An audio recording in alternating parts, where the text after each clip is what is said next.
Well, hello, everyone. Welcome. As you can all see, I couldn't think of a good name for the live stream, so it's just hi.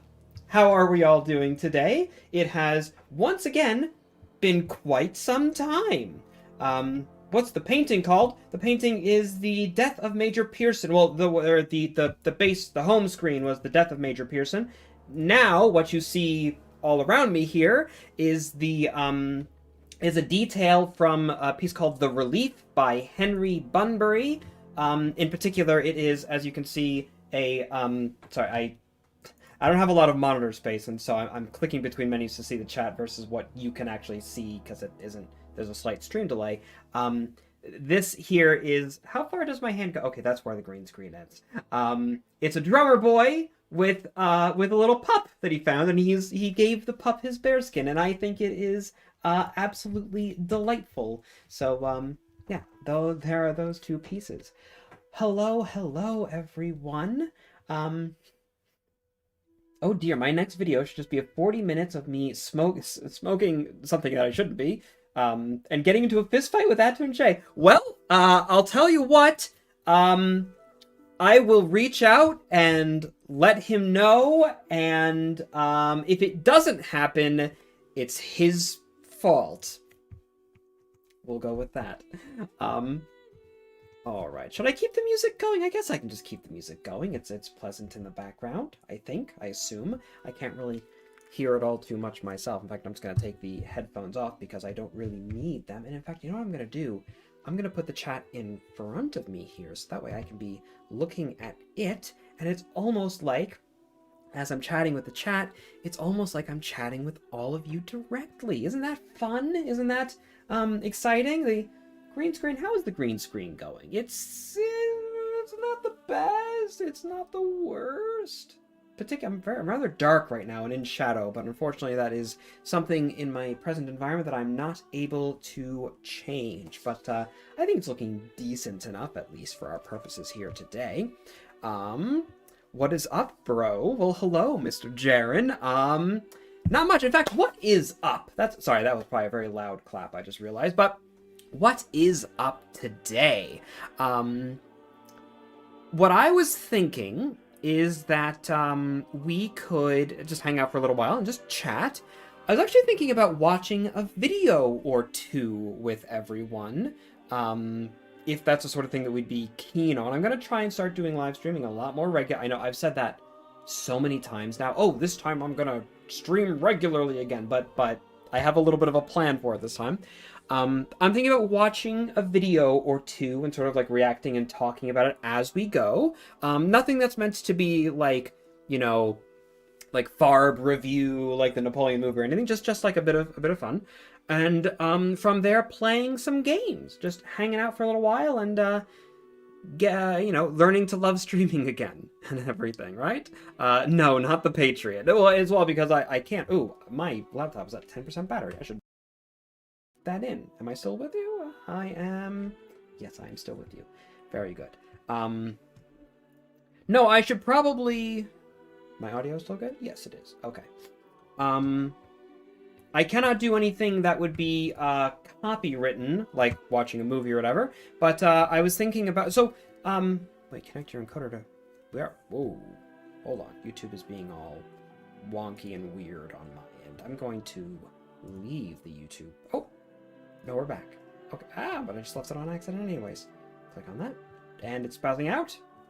Are we okay? Are we okay? No, Sarah, I don't need an adapter. I am good to go.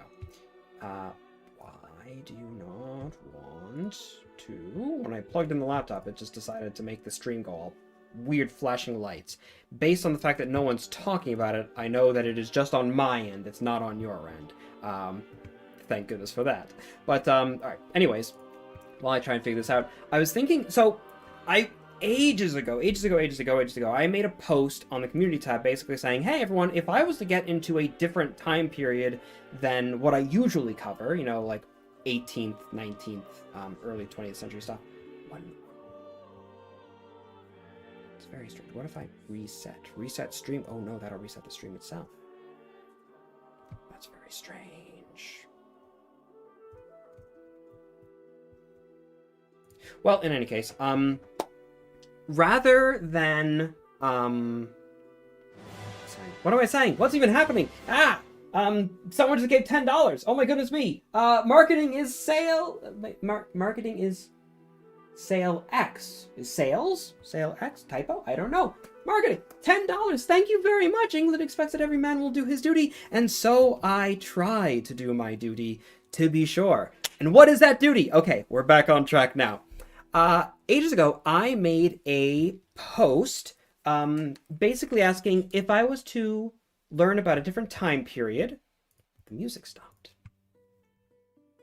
Oh, there we go. What time period would you like me to learn more about and to engage with? And 17th century, pike and shot was like overwhelmingly selected. And I need to learn a lot more about it. So here's what I was thinking. Oh, was the music like really? Was the stream alert like really loud? If it is, I can go and lower that as well.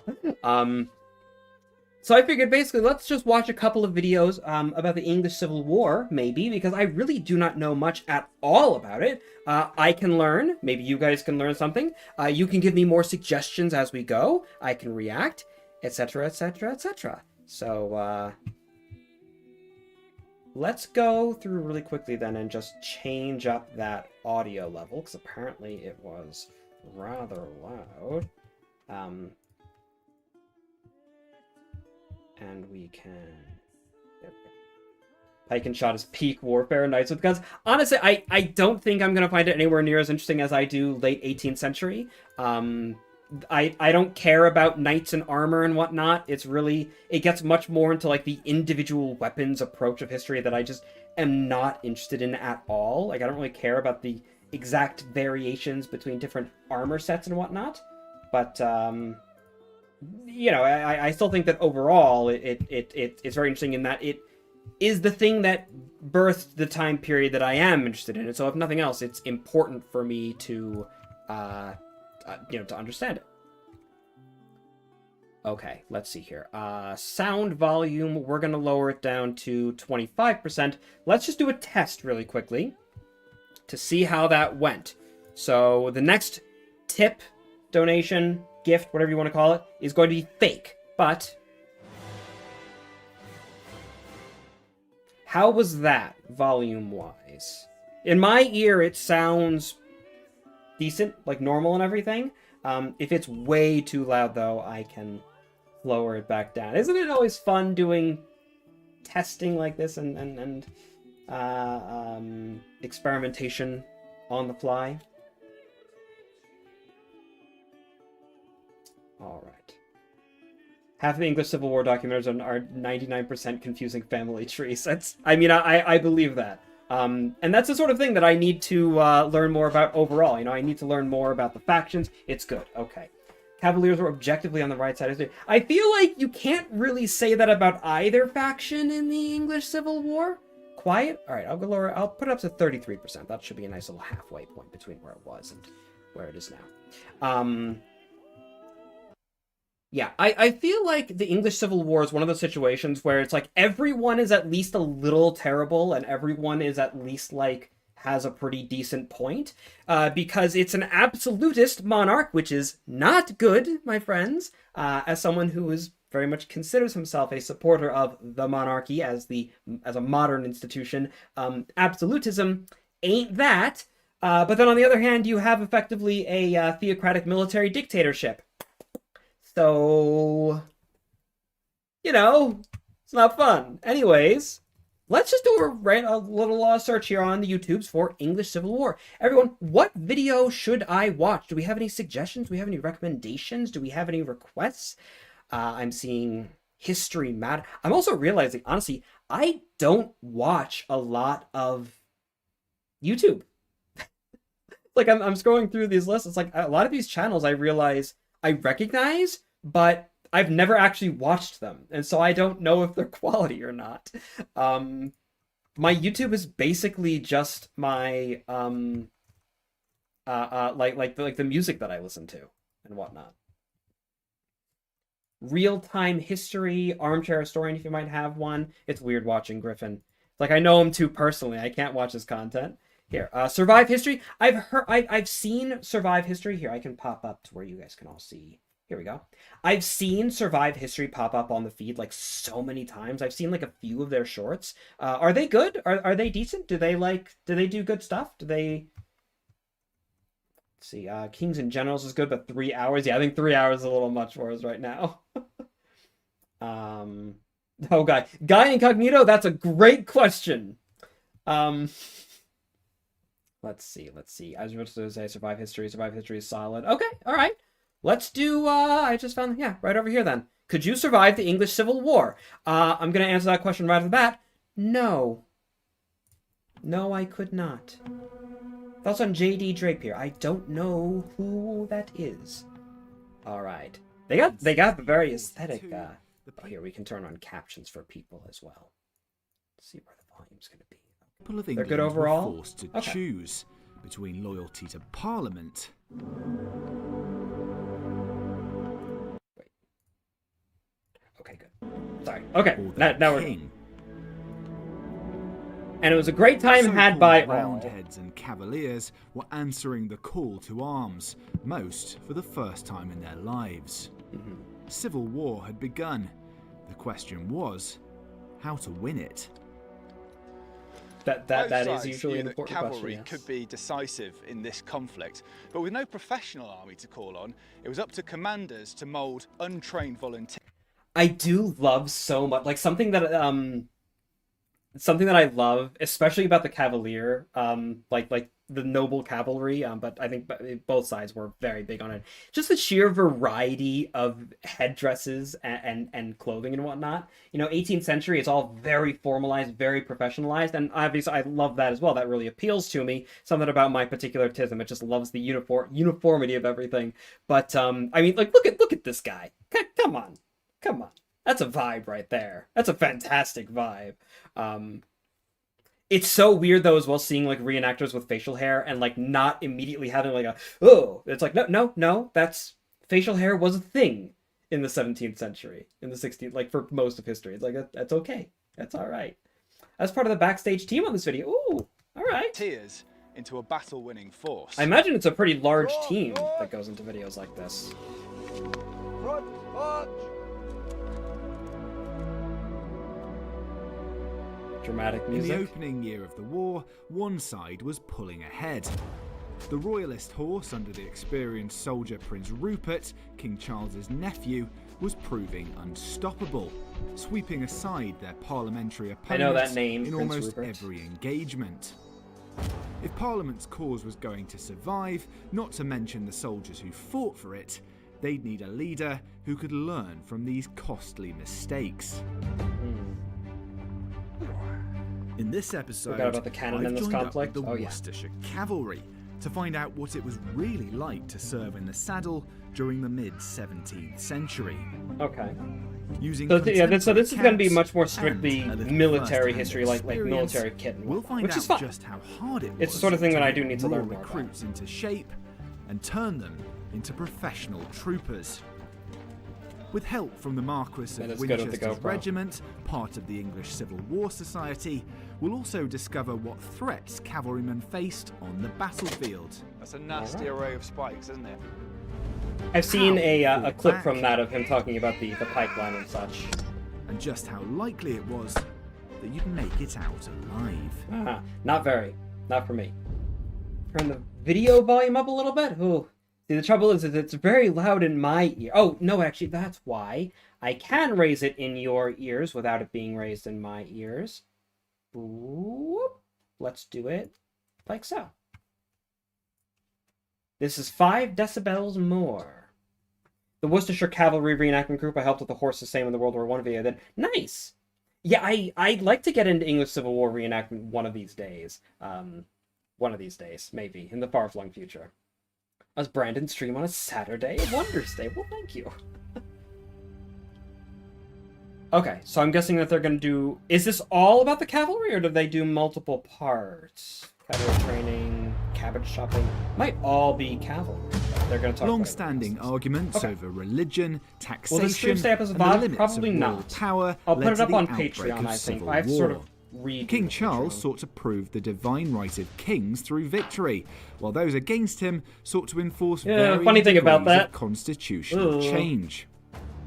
In any case, England had not been involved in a major conflict for almost 60 years, since the time of the Spanish Armada. Some men might have served in their local militia, the trained bands. Fewer still would have fought in the 30 Years' War that had been raging on the continent. For the most part, though, those joining up and their new leaders were complete novices.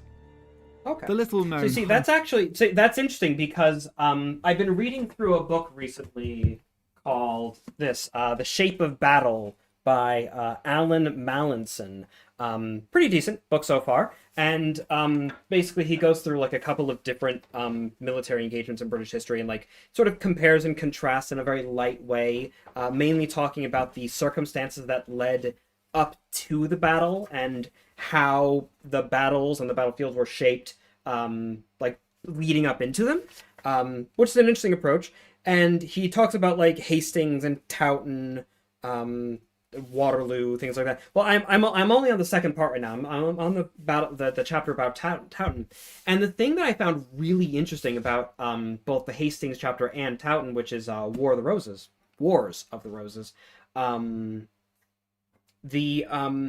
is just how militarized a lot of English society was. Like especially after the Norman Conquest, it seems like the way that he describes it, at least, is it was very much like it went from a fairly peaceable society to having great swaths of it all built up around being on a war footing, around the professionalization of the fyrd, or like the local militia bands, basically.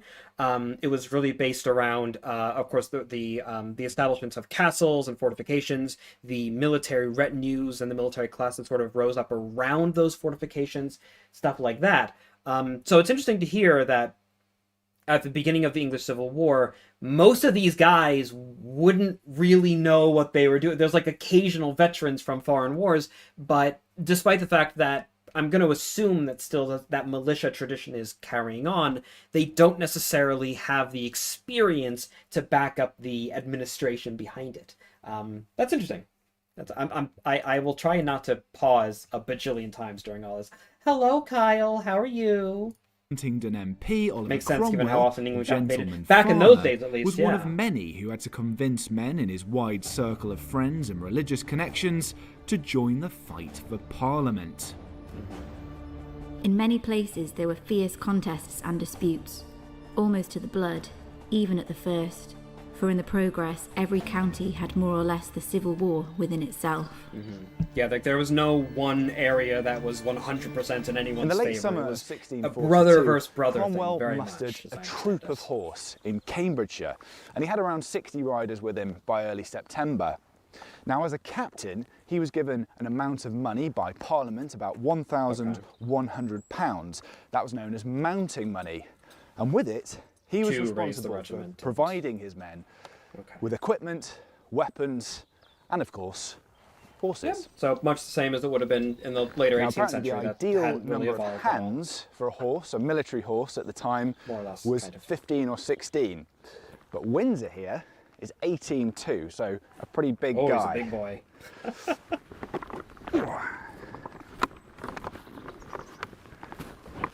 Now, I don't have much riding experience, so See, some things though, it's like as I get more into the vibe of the 17th century, some things I love, some things I cannot express to you how much I hate them.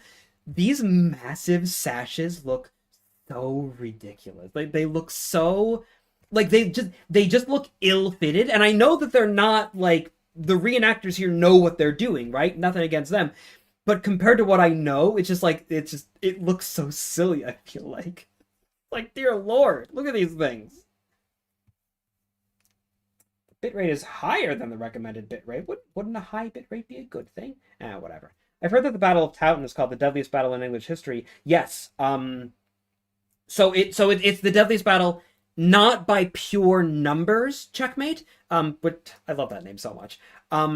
It's because if you compare the population of England then like to now per capita, it was the deadliest one. I actually have a statistic. Sorry, this is now we're going back to the Wars of the Roses now, but they look like curtains, to be honest. That's what I'm saying. They're made to distinguish sides. Yeah, no, I mean it makes sense why they were so big, especially in a civil war, and especially even more so. Oh, they talk about this actually later in the video. Awesome. It makes sense considering that there's much less uniformity at this time. You know, the generals and the commanders coming from the same culture, coming from the same country, they're going to look very, very similar. Whatever, I can't find the exact portion, but per capita. No, it makes sense. You want it to be like really, really bright, so like where everyone can immediately know, when you don't have other factors that immediately indicate that, like, you know, like a nice red coat with blue facings and blah, blah, blah, blah, blah, right? Not sure if I'm actually going to survive this episode. We'll see. Just in case I do The production survive, quality though, on this is please really don't forget good. to subscribe to the channel and leave us a comment. As I set off through the woods We'll to see. join up with Survive my fellow history, see if Roundhead you earn it. volunteers, I think at we're least I earning it was so far. feeling well protected. Crucially, Parliament found itself in control of the key national armouries in Hull and London, a key advantage Tower. when it came to arming its supporters. The plan was to equip the vast majority of the Roundhead cavalry, including Cromwell's, as Harquebusiers. The term Oh. referenced an early type of long gun which could be used on horseback, the arquebus, but in essence it meant a lightly armoured cavalryman capable of using firearms and more conventional close quarters weapons. Standard dragoons, then, really. Sometimes So, they're using the guns. but Cromwell's usually troopers it's would have just been saber. dressed a bit like this. They'd have had the very recognisable 3-bar pot, popular with both sides during the Civil War, which has this very recognisable lobster tail, these 3 vertical iron bars to stop sword cuts, although not much else. They'd have cheek plates and a brim, and they'd sometimes be painted in After this, you should check out History Does. They do amazing art for the videos. Ooh, I don't think I've not heard about that channel before. I don't think. All right. Pardon me. Sorry. I went to Hull to see the ship museum. It was closed, and I cried. Oh, I'm sorry. lamp black to prevent rust. Imagine this guy joins the stream. Hey, that'd be Moving fantastic. The only body armour worn by the Harquebusier would have been a breast and a back plate. Okay. Now, if you were smart, you'd have got your armour proofed when you bought it. That meant the armourer would point a pistol at it at close range, shoot at it. So it's still largely If the ball private, bounced off, private you paid purchase, full private price. acquisition is what I'm hearing. Like at least on the company level. The only other bit of armour you might Oh, wear History Does, not was that. a Okay. gauntlet I on have your heard left about hand. This was your bridle hand, and a clever opponent would try and Okay. slash you here to try and make you lose control of your mount. But the real innovation in the 17th century was the buff coat or buff waistcoat. Okay. If your colonel was a bit stingy, you might only have a waistcoat with no arm protection. But this thickened leather could actually stop sword cuts. It wouldn't stop musket balls, obviously. But it was warmer, more comfortable, Oh dear. and more flexible than armour. Armour obviously going out of fashion during this period. And the buff coat, a good one, The horse is could getting cost annoyed. more than all of your armour. He did say at the start that put he's not the together. best rider, so. Also very important were these thick leather riding boots. Both sides would charge in such close order that your knees would be touching those of the man next to you.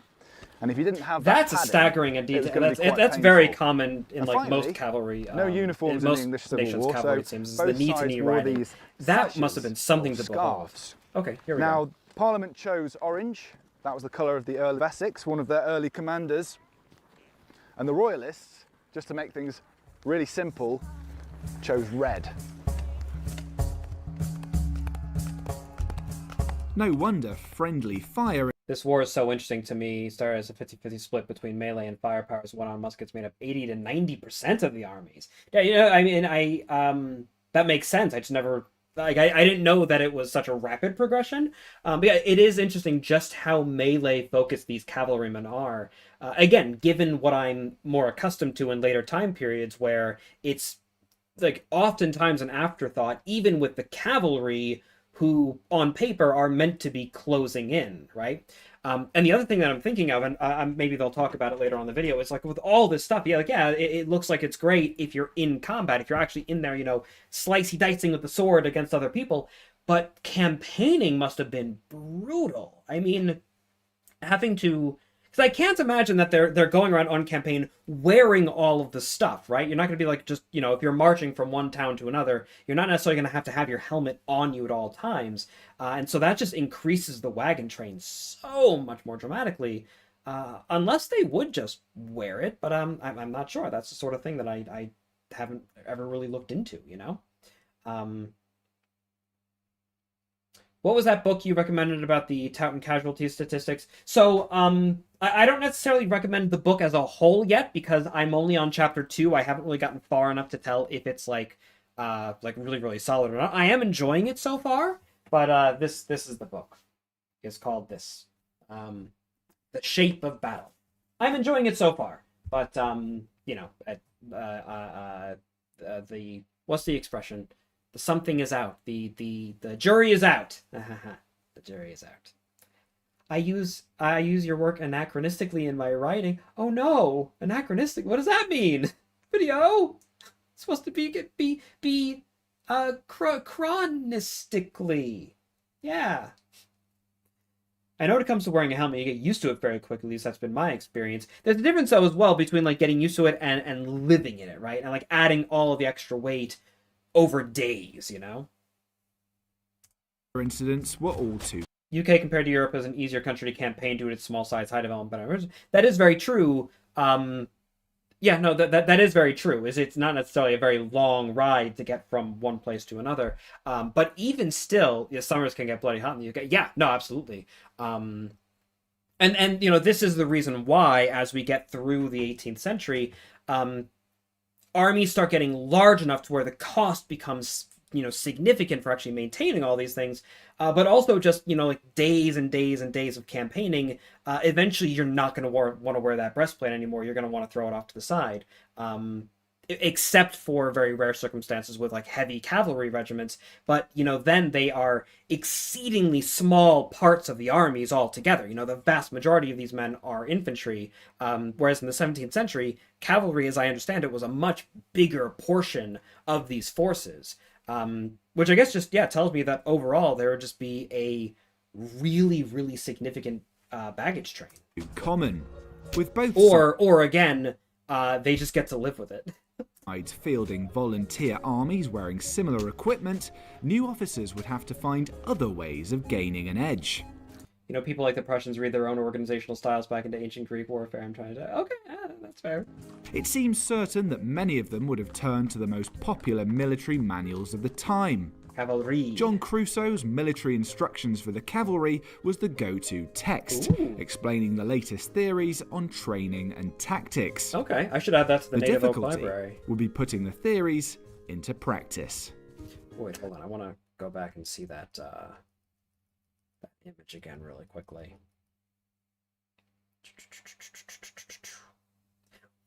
Yeah, it's like this, that solid block and maneuvering a formation like that would be crazy difficult. Like imagine trying to wheel a I guess a troop. This would be a troop of cavalry. Trying to wheel these guys. I don't even know if it's possible to wheel in something that thick, and the horses being knee to knee like that. I mean, that's wild. The difficulty... Also, like, yeah, one solid shot. Yeah, literally a round shot, solid shot, just going right through. That's, oh my god, half your troop is gone. Will be putting the theories into practice. Did the English Civil War have any effect on the colonies of America? Yes, very much so. Although I couldn't really tell you. So Justin, I've turned up for my training in the Parliamentarian Cavalry. Presumably most guys that turned up for this kind of training would already know how to ride a horse, right? They would have indeed, yes. They wouldn't have been expected to. Like modern cavalry, you're not expected to be able to ride. Back in the day, yes, they would have been able to expect to ride and even provide their own horse most of the time as well. And what kind of training could they expect then above and beyond that? Presumably not much at the start of the war. They would need an action quite quickly, right? Well, to be honest, yes, there wasn't much. It was very varied throughout the war. Due to the changing situation of the war meant that the privatisation, let's say, of some of the regiments meant that it was maybe a month, could be 3 months. It really depended on how the situation was developing and what facilities they had available. Some were pressed into service quite quickly. It could have been much worse, though. It's an interesting parallel. You know, everyone always talks about how in the American Civil War, it's like some Prussian commander came on to observe them or something like that, and basically said, like, this is just two massive groups of militia slamming into each other. Like, these guys have no idea what they're doing. It's just a bunch of peasants. I guess it was actually pretty similar here. Is a lot of times as people just levied up last minute, go get them, good luck. There really was not a lot of training in advance. This doesn't look like Resident Evil. No, not quite. What episode of was Men conscripted into the infantry received little training at all. In extreme cases, the time lapse... Which, it's also interesting to think about, like, so little training when it's a type of warfare that's so, like, hyper, I feel like there's a very tall training ceiling, so to say, with pike and shot warfare, because so much of it relies on coordination of different arms of infantry in such close, you know, tight proximity and everything. Like, you know, that pike drill, that's hard on the body. I feel like that's much harder to really get good at than musketeering, and as well, flipping the kinds of early muskets that they're using with the matchlocks and whatnot. Likewise, a lot harder to use and to work around than a flintlock would be. Between impressment and their first battle could be 3 days. Yeah, so that you can those see why early officers found engagements it must have easier been to recruit crazy for cavalry regiments messy. throughout the war. And how important was it that groups of horsemen were able to work as a unit? Presumably, like once they're kind of engaged with the enemy, there's not much a commander can do, right? They're almost lost. But at the start, well, yes, they have. What were the average sizes of? Let's just do battle of. Someone throw out a random Civil War battle. Oh God, what's the big one? I'm completely at a loss. Civil War. What are the average sizes that we're talking about for these battles? Oh, here, just casualties in the entire English Civil War. So that there are multiple. I understand that there's multiple conflicts, but Edgehill, okay. Yeah, like 80,000 killed on both sides over the course of almost 10 years. Marston Moor will do that.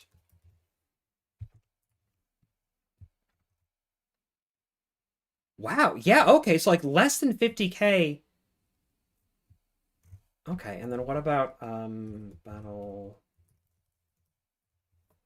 Edgehill? 500 killed. Yeah, very small engagements then. And even if like significant numbers of men involved, also, you know, see, once again, we have there the way more cavalry, in fact, 4,000 cavalry there, out of an army of 15k. Cavalry is a massive part of the armies at this point, compared with later time periods where the infantry really takes over. Okay, yeah, so a lot of times these battles were not particularly fatal, presumably unless you're on the losing side, yeah? Have to be well drilled, obviously, but my understanding that the parliamentarian forces, because they started to introduce standardisation in equipment, training, tactics, they were actually able to change manoeuvres sometimes during charges, which was the first time that had ever been done. Because up until that point, once you have a mass of horses and riders moving and underway, there's very little you can do then to change, direction or change what you want to do. And it also maximises the effect of a mass of horses onto a point in the battlefield. Obviously, you want to keep everybody together. They're quite a force, an unstoppable force once they get going. And also for defence as well, the last thing you want to be is a rider on your own. If your enemy cavalry are nearby, you want, safety in numbers. And also the horses will work better together as a group. They are herd animals at the end of the day. They're not particularly aggressive, but if you have one or two horses that are what we call lead. It was surprisingly civil for a civil war. Local truces, deals that allowed enemies to leave unharmed if they gave up a town or a fort. Real gentlemen. So that okay, that's interesting. I had always like sort of been, I had always like sort of heard of it as being particularly brutal. Like I guess I thought that it was rougher than what it was. Maybe people trying, especially when compared to other civil wars. Maybe that's the thing. Is like compared with the norm in English society, it was. I'm gonna plug in my laptop's charger, or not the charger, the fan here for some extra cooling power. I guess maybe compared with other civil wars, it was it was rather kind, but the but compared to like everyday life, it was obviously very brutal, and the battles were brutal. Okay. I appreciate the simplicity of the cage design, protective face. So I was like, yeah, I mean, hey, it's a simple design, but if it works, it works. Horses, they're braver than the others, let's say, as long as they're prepared to go forward into a battle environment that really a horse wouldn't normally go into. It's a frightening thing, isn't it? The rest will take confidence from that, and we'll follow those lead horses in. Compared to the 30 Years' War. No, for sure. Yeah, that's job done then, isn't it? I'm guessing the horses themselves. 30 Years' War was like. There would have been some attempt to acclimatise them to battle conditions. Maybe firing off a musket near them, but. That's about all you can do. Right, okay, so it's going to be quite unpredictable the first time you go into battle. Yeah, you've got to, yes, there's an element of uncertainty there, yes, with your horse. Obviously, so put the very few veterans that you do have up towards the front is what I'm hearing. They will follow each other. Hello, Mitch, welcome you've got an in. element of stability there, but yes, ultimately there's not much you can do to train the horse apart from apart from firing cannons and guns and having the sword fights. But that doesn't replicate being in a battle with the commotion, the screaming, the shouting, the flags, the smoke, all that chaos. Despite Hollywood depictions of cavalry charging each other at full tilt, in the 17th century it was advised to engage the enemy at a good trot, which isn't really that fast. Such and that makes was the sense. desire Helps to keep men and horses in good order as they approach. And for the guys on the back of the horse, obviously, I think we're going to see in a minute, aren't we? The instability of riding a horse means that using your sword, using your pistols, whatever it is, it's not the same as being on the ground, is it? No, it's very cumbersome. I mean, it's very cumbersome being on the ground. But yes, to ride a horse and be covered in this very thick armour, as you can see, I mean, this is best part of 5 mil thick, and it really doesn't bend at all. And the armour as well, you're very restricted in your movement and what you can do with a sword or a pistol, and even your head movement as well. No, it's all very clunky. Opponents see. It's all in fact, by the way that they're describing it, it makes it almost seem it makes it seem even less maneuverable than like full plate. Like a nice, like really well fitted, really like tight and everything, just suit of full metal armor. It seems like the way that I've heard people describe that kind of armor, they always emphasize like it's actually really flexible. I can move around and I can do somersaults and spring up onto my feet and everything, and it's really flexible. The way that these guys are describing their stuff though is like, yeah, no, this is like really bulky. I can't get full maneuverability. I have to move at a trot nice and slow so that I can actually like maneuver and reload and do all this stuff. It sounds like it's actually like super clunky. Now I wonder how much of that is the people in the full armor trying to get rid of the myth that like, oh, if you fell down then you couldn't get up because it was so heavy, like, and in the effort to dispel that rumor, maybe in my mind I'm going a little bit too far in the other direction. But I mean, there is something. The plate that's there is probably thicker than classic medieval plate. That's true. I guess if they're proofing it against gunpowder weapons, that's a good point. It needs to be thicker. The mass-produced stuff, mass production is killer. That's the other thing I was going to say is if it's a lot cheaper production, a nice, well-fitted suit of armor that is like curving around your body and everything is going to be really tight, really light, really professionally made. Whereas if this stuff is just like, hey, I got like 1,000 pounds, I got to supply 100 men with as much armor as I can get them, it's going to be a lot more roughshod at that point. It's absolutely thicker than medieval plate. Basically, any full suit of armor from the Middle Ages was a full bespoke outfit. Yeah. Whereas this stuff is just, the mass-produced, from the factory, quote unquote. Okay. There's a film about Salamanca in the film Waterloo that show cavalry charges. I don't know there was a movie with Salamanca. I'll have to watch that. I wonder if there's an aspect of this that there really wasn't a professional military in England at the time, and so they had to adapt to produce something to meet the standards of the needs of a civil war. Yeah. I own a suit of armor. I'll say it does move much, much better than what they're describing their gear being. Okay, that's really interesting. Okay. See if your friend needs help. You're very restricted. I think in the early days they started off as cuirassas, which was like a full armoured knight, pretty much like the medieval times. But again, because that was expensive and very restricted, yep, there we go. That's what we're over just the time talking of about. the war, they just reduced it. They took away the arms, they took away the legs, just left the, I've got the breastplate on, the breastplate like you, and slimmed down the helmet. So they had maneuverability over. That's what made the new model army so special. They're the first professional English army that got all of its gear from the government to train properly. Yeah. No, it's just whenever I think about that, I always think about infantry. I never think about the cavalry and such. But yeah, no, the entire story of early modern history is just increasing centralization in military infrastructure. It's a fascinating process, I think. Hi, Brian. I went to the Battle of Lexington. Remember? Oh, it's April. Yeah, look at that. I just realized that we're at that time of year, aren't we? Hey, awesome. I hope that you enjoyed it. 251 years. Cromwell's troops are mostly harquebusiers, right? Wearing this kind of stuff. That's supposedly a light cavalry, but it's still pretty cumbersome, as you say. It's not that easy to move. The helmet gets stuck on the back on your back. Yeah, even being able to look around seems like that's kind of the ironic thing is the visibility out of these helmets looks spectacular. And seeing it in a museum, I never think about it because, it's in the museum, it's just like on a stand and it looks like a wonderful, light, high visibility type helmet.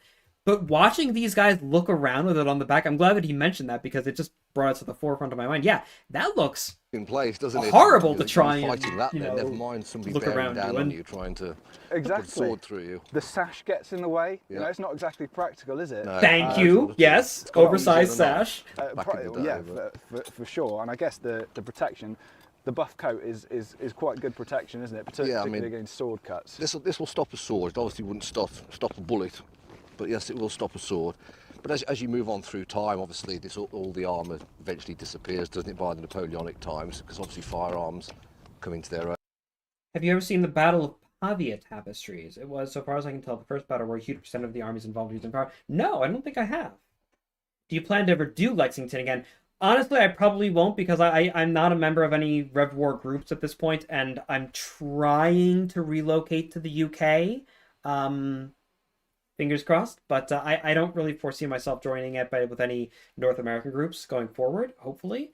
We'll see how the relocation efforts go. We can talk about that later on, maybe. As you can see, I do have a little fundraiser thing going there for money that I can use for efforts to make that all happen. Maybe after this video, I can give you all the ramble and the rant about all of that. Over time, and the armour really just gets in the way. Not much point in it anymore. Okay, Justin, well, I mean, these guys, they'd have to get some of their experience on the battlefield, but at least they could do a little bit of training. Can you show us some basic manoeuvres that they might have had to learn? Yes, we can.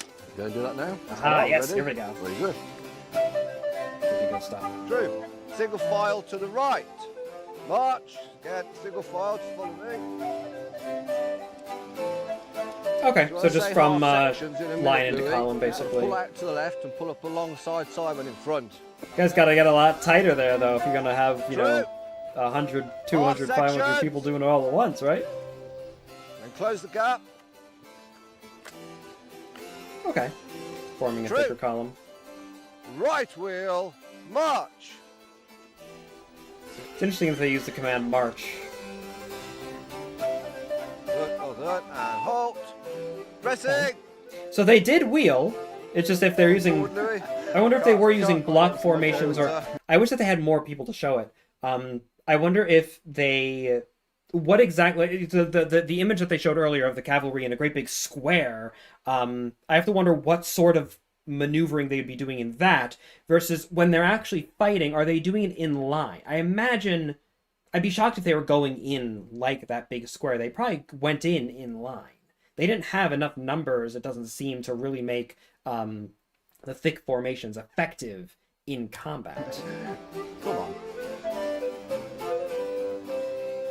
The chief commanders, in their exercising of an infant troop, such a one as hath been newly raised, did customarily draw them forth by ranks, that they might place the best men and horse in the front, the second sort in the rear, Satch's and reply the copy third from in the Dutch middle army. rank. A lot of it was Dutch, as I understand it. Like a lot of fashion and everything. Dutch, French. I just heard the thing, the music from someone being generous. Arwing is giving me $7. Thank you very kindly. All right, Bernie, you twisted my arm. Hopefully, we'll see you do English Civil War reenactment one day.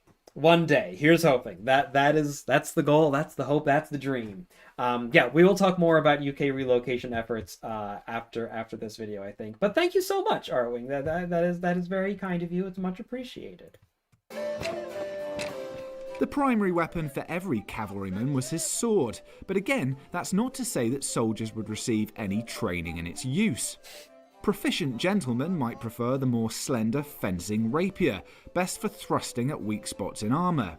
Okay. The unpracticed amateur, like myself, would opt for a broadsword.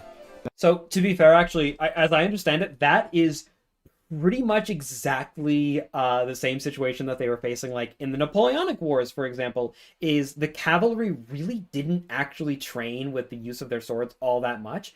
And a lot of times these guys were just like, just hacking away kind of blind. Like the British cavalry wasn't really their greatest strength. I've even heard accounts of like guys using the hilts of their swords as knuckle dusters as opposed to actually using the blades just because it seemed more natural to them to punch as opposed to, do fancy slices and whatnot. Best for wild hacking. Now, one of the key challenges, of course, of being a cavalryman, that using your weapons, it's not very stable. You're sat on a horse. So one of the things that they train with is something like this.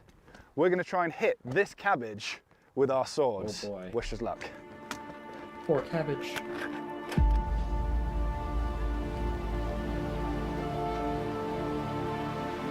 Alright, here he goes. This would be a really fun kind of reenactment. I can't tell if he got it or not.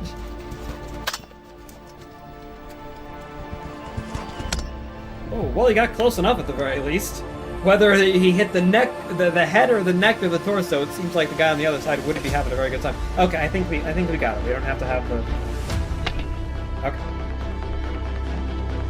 Unless they're doing multiple tests there, and they edit it all together. We ever make any videos on the Jacobite Rising? I'd like to at some point, yeah.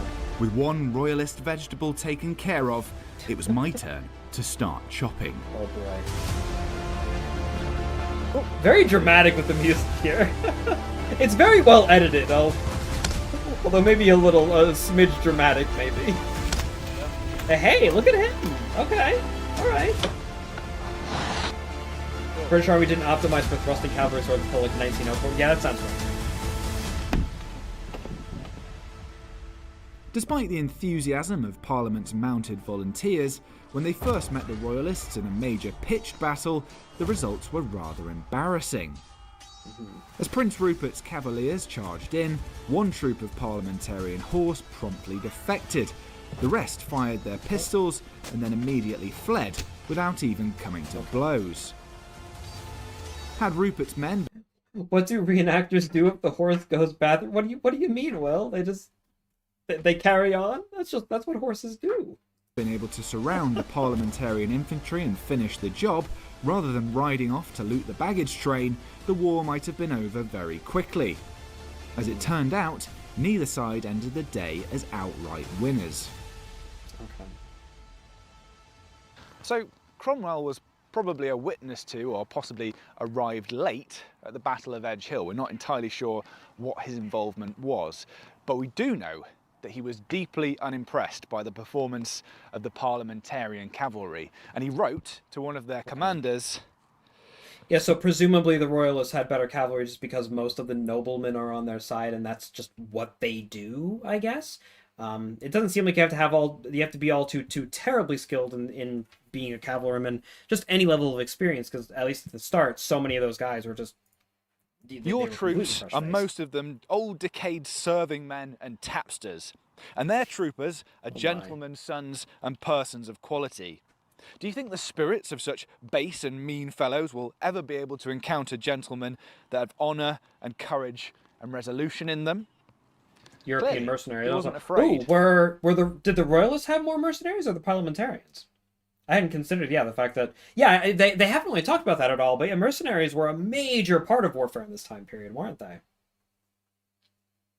Veterans from the 30 Years' War were common in the royalist cavalry. Okay. I've heard Yeah, of they mentioned veterans earlier on, but they didn't necessarily say like who had more of them, so to say.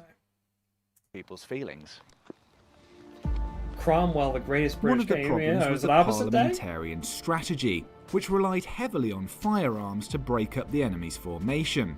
Okay. Cavalry troopers would fire at a distance or wait, often standing still for an incoming charge, then shoot at the last possible moment. Using unreliable flintlock carbines, a shortened musket about 2.5 feet in length, they'd need nerves of steel to keep their aim steady, as the royalists, relying on the momentum of their I charge, wonder how piled in common with swords flintlocks drawn. were compared to matchlocks and wheellocks and such. And once men and horses were entangled in the close press of battle, it was every man for himself. Now, very useful for close quarters fighting. Riding a With these broken-in pis- horse is easy. Riding a fresh horse or riding one well is difficult. That's fair. Pistols. You might have 2 or possibly even 3 of these on you in holsters. The advantage was that it was much shorter than Man, the look at the carbine, length of that so pistol. You didn't have to use That's 2 so hands to good. use it. The disadvantage was that it wasn't very accurate and it wasn't particularly powerful. You might have to actually be touching your opponent's armour, placing it against their helmet, for example, for it to kill them outright. And even then, it sometimes didn't work. Were the horses armored at all? So I would think that you would aim for the horse at that point. And I haven't seen any of them with actual armor on any of the horses at any point.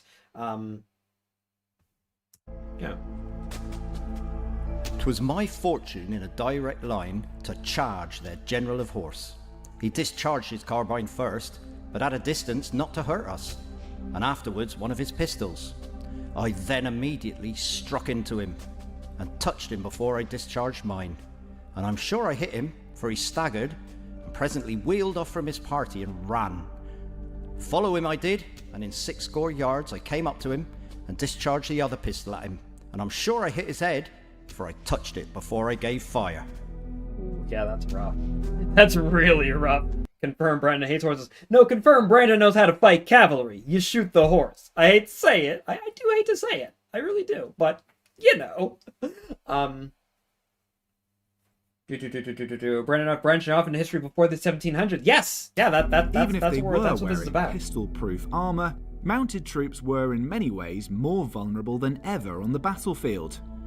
Medical knowledge was still based on classical Greek theories, and while military surgery wasn't as hopeless as often assumed, even minor injuries might result in an amputated limb. Such was the risk of infection and gangrene. Artillery was now a major component of armies in the field, with masses of mounted soldiers making for easy targets. When And new they could infantry hit. tactics effectively combined cavalry action to the wings. The combination of pike and shot made head-on charges very dangerous indeed.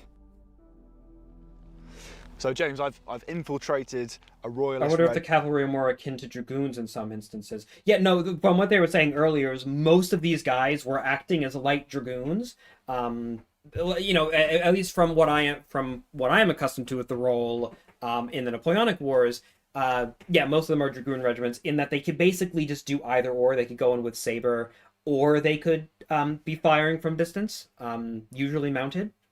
regiment, just to see how the infantry would react to a cavalry charge, how you'd present a threat to people like me, the sort of parliamentarian horse. Can you show us what your group would That man's mustache is wonderful. do if a charge of horse was coming in? What kind of action you'd take? I assume it's quite advanced by this stage. Absolutely. So for starters, while the cavalry were approaching, the musketeers you can see before you would be firing on the cavalry as they were coming in, either by salve, which is firing all the muskets together, or by firing Come on, lady, lower the gun. You're just doing a display. All you people, lower level. You're doing a display. You don't have to elevate for that. There's in no one on ranks, the other so side. we can maintain a constant rate of fire. Okay. Maybe there was. And then as you follow the Boom operator across right at the company, muzzle. the pikemen here have the 16-foot pikes tipped. Is it true you drive a horse and not a car? I wish. I wish I had the money for that. I wish I had the skill for that. I just walk. I just walk everywhere that I can.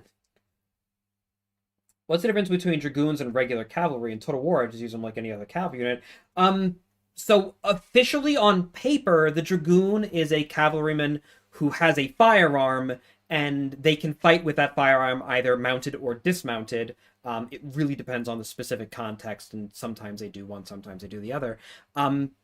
For large portions of history, there really wasn't much of a difference at all. Like, again, going back to more my time period, late 18th century, early 19th century, in the British tradition, a dragoon regiment was basically just the same as any other kind of cavalry, like more or less. They're just horsemen who have guns as well. They're charging in with swords, and they might be shooting along the way as well. There's very little difference, ultimately. But again, it depends on the time period exactly. It depends on the regiment in question. Sometimes they're called dragoons, but they're operating as cuirassiers. Sometimes they're called light dragoons, but they're really hussars.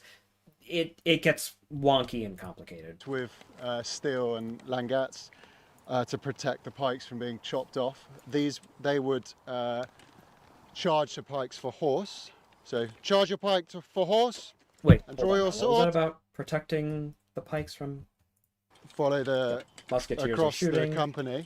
The pikemen here have the 16-foot pikes tipped with steel and langettes. Oh, okay. To protect the Yeah, they're pikes just from being metal at chopped the off. They would charge the pikes for horse. So charge your pike for horse and draw your sword. So they plant it down. Lower, yeah, all right. I And see. The So- pikes are aimed at the horse's chest height because a horse is an intelligent Aim for animal. the It's not horses. going to ride into a That was a pretty division good of angle pike. right there. That's That a was a good nasty shot. array of spikes, isn't it? I assume this is quite uncomfortable for the pikemen is, down yeah. here. Recover your pike to That the looks order and put up miserable. your sword. The swords are drawn as well, so that if a rider is thrown, they can be dispatched quickly with the sword. A direct attack Okay. might have seemed like certain suicide, but clever cavalry commanders could still get the better of infantry if they picked their moment. The flanks and rear of infantry formations were vulnerable, musketeers were slow to reload, and gaps in their fire could be exploited. And at the very least, you could make them run for cover. Draw your sword!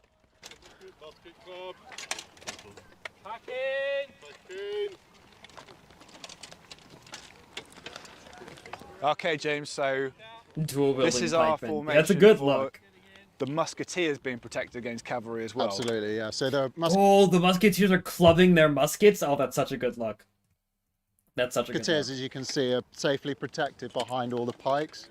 All the pikemen there on the outside protecting the musketeers. Musketeers can fire out from this position as well, Why don't they start in this position? because you can't move around as a division at all. The cavalry have effectively pinned down the infantry in this position. So Okay. as a tactical weapon, the cavalry have now Okay. stopped the infantry moving, and they are So the pike and trapped the in this musketeers are position. generally It's moving kind of as like an separate earlier Scottish bodies Chiltern, right? in order to guessing keep a formation maneuverability, like and this, it's once the only cavalry have gone ever in, sort of when something's gone vulnerable wrong to that they're gonna artillery form up maybe like in this this. position. artillery and also the Okay. pistols that the cavalry carry, because they can quite happily sit at this range and fire the pistols into it. Yeah, just shoot right into the mass.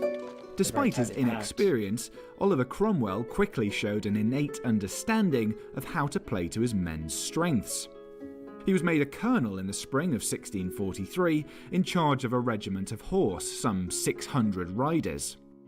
At the Battle of Gainsborough in July, it was Cromwell's reserve who saved the day when the Royalist cavalry sprung a surprise attack. At Winsby in October, he used a feigned retreat to lure the Royalists from a strong position, where they were wheeled on and cut down. He also had a horse shot from under him, but returned to lead his men to victory. Cromwell inspired his men with personal acts of bravery, and he treated them well too.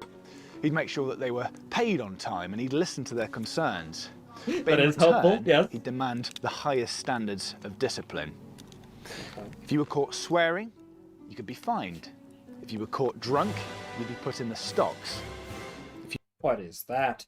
What is that? Oh, wrong thing.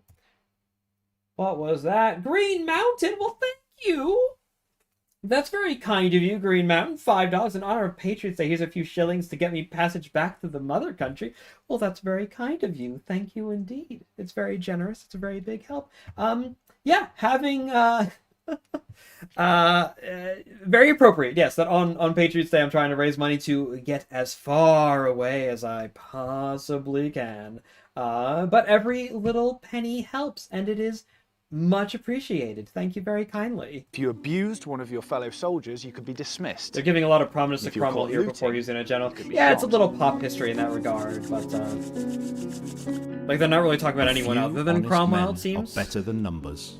If you choose godly, honest men to be captains of horse, honest men will follow them. I had rather have a plain russet-coated captain who knows what he fights for and loves what he knows, than that which you call a gentleman and is nothing else. Yeah, fair. Very similar sentiments we see echoed all throughout. Yeah! That's funny. Very similar sentiments we see echoed through like people like Cuthbertson and Symes and what's his name? A sergeant major who wrote like the private soldier's pocket guide, something or other. Yeah, they always emphasize the exact same thing. It's like a good junior officer should basically be a technocrat. They should love what they do and they should be like constantly trying to learn more about it. And sobriety, of course, is very, very important. So they may not have had as much fun as the Royalists, but Cromwell's methods earned his soldiers a fearsome reputation. Having learned the lessons of Edge Hill, his troopers were taught to wheel and reform after a successful engagement, not That was chase pretty. after That a was fleeing sharp for the enemy. reenactors. That was a really sharp Many maneuver were of the also wheel. bonded by Puritanism, a somewhat humorless religious movement that sought to purify the Church of all traces of Catholic ceremony, and encouraged a strict, moral lifestyle free from gambling, singing, and holidays. They were issued with individual pocket Bibles, just 16 pages in length, containing 150 rousing verse quotations picked by the colonel himself. The regiment's big moment came at Marston Moor. Whoa, there's another one. Anonymous? We don't know who Anonymous was. Hey, Brandon, love the content. They did the British retreat at Monroe Tavern today as well. After the event, I was so tired, slept for 5 hours. I got home. Yeah, I know that feeling all too well. Those events can, like the Patriots Day weekend, is wild because they have you do like 3 different portrayals and different battles and everything each day. For the main day, I guess. But yeah, well, thank you very much. I hope that you had a good time, especially if it was earlier today. That was, what time is it? Yeah, that's significant. Yeah, I hope that you had a great time. I did not do the Monroe Tavern thing when I was a reenactor in Massachusetts. I did the Lexington Morning, I did Battle Road, I did Tower Hill. I didn't do the thing at Monroe Tavern. I actually don't think I've ever seen it either, come to think. I've been in the area when it's happening, but I was always doing something else, I think. I haven't done that yet. I hope you had a good time. Very good, very good. 75 people. Are there 75 people watching right now? Look at that. The thing, I have the stream health measure up, and it doesn't actually tell me how many people are watching the stream. YouTube used to have such a good, stream, dashboard, and they don't anymore. Oh yeah, concurrent viewers. Look at that, 77 people. All right, well, In I'll July keep you entertained. We gotta keep on going 1644, here. with the light fading, Cromwell and Prince Rupert's cavalry would finally come face to face.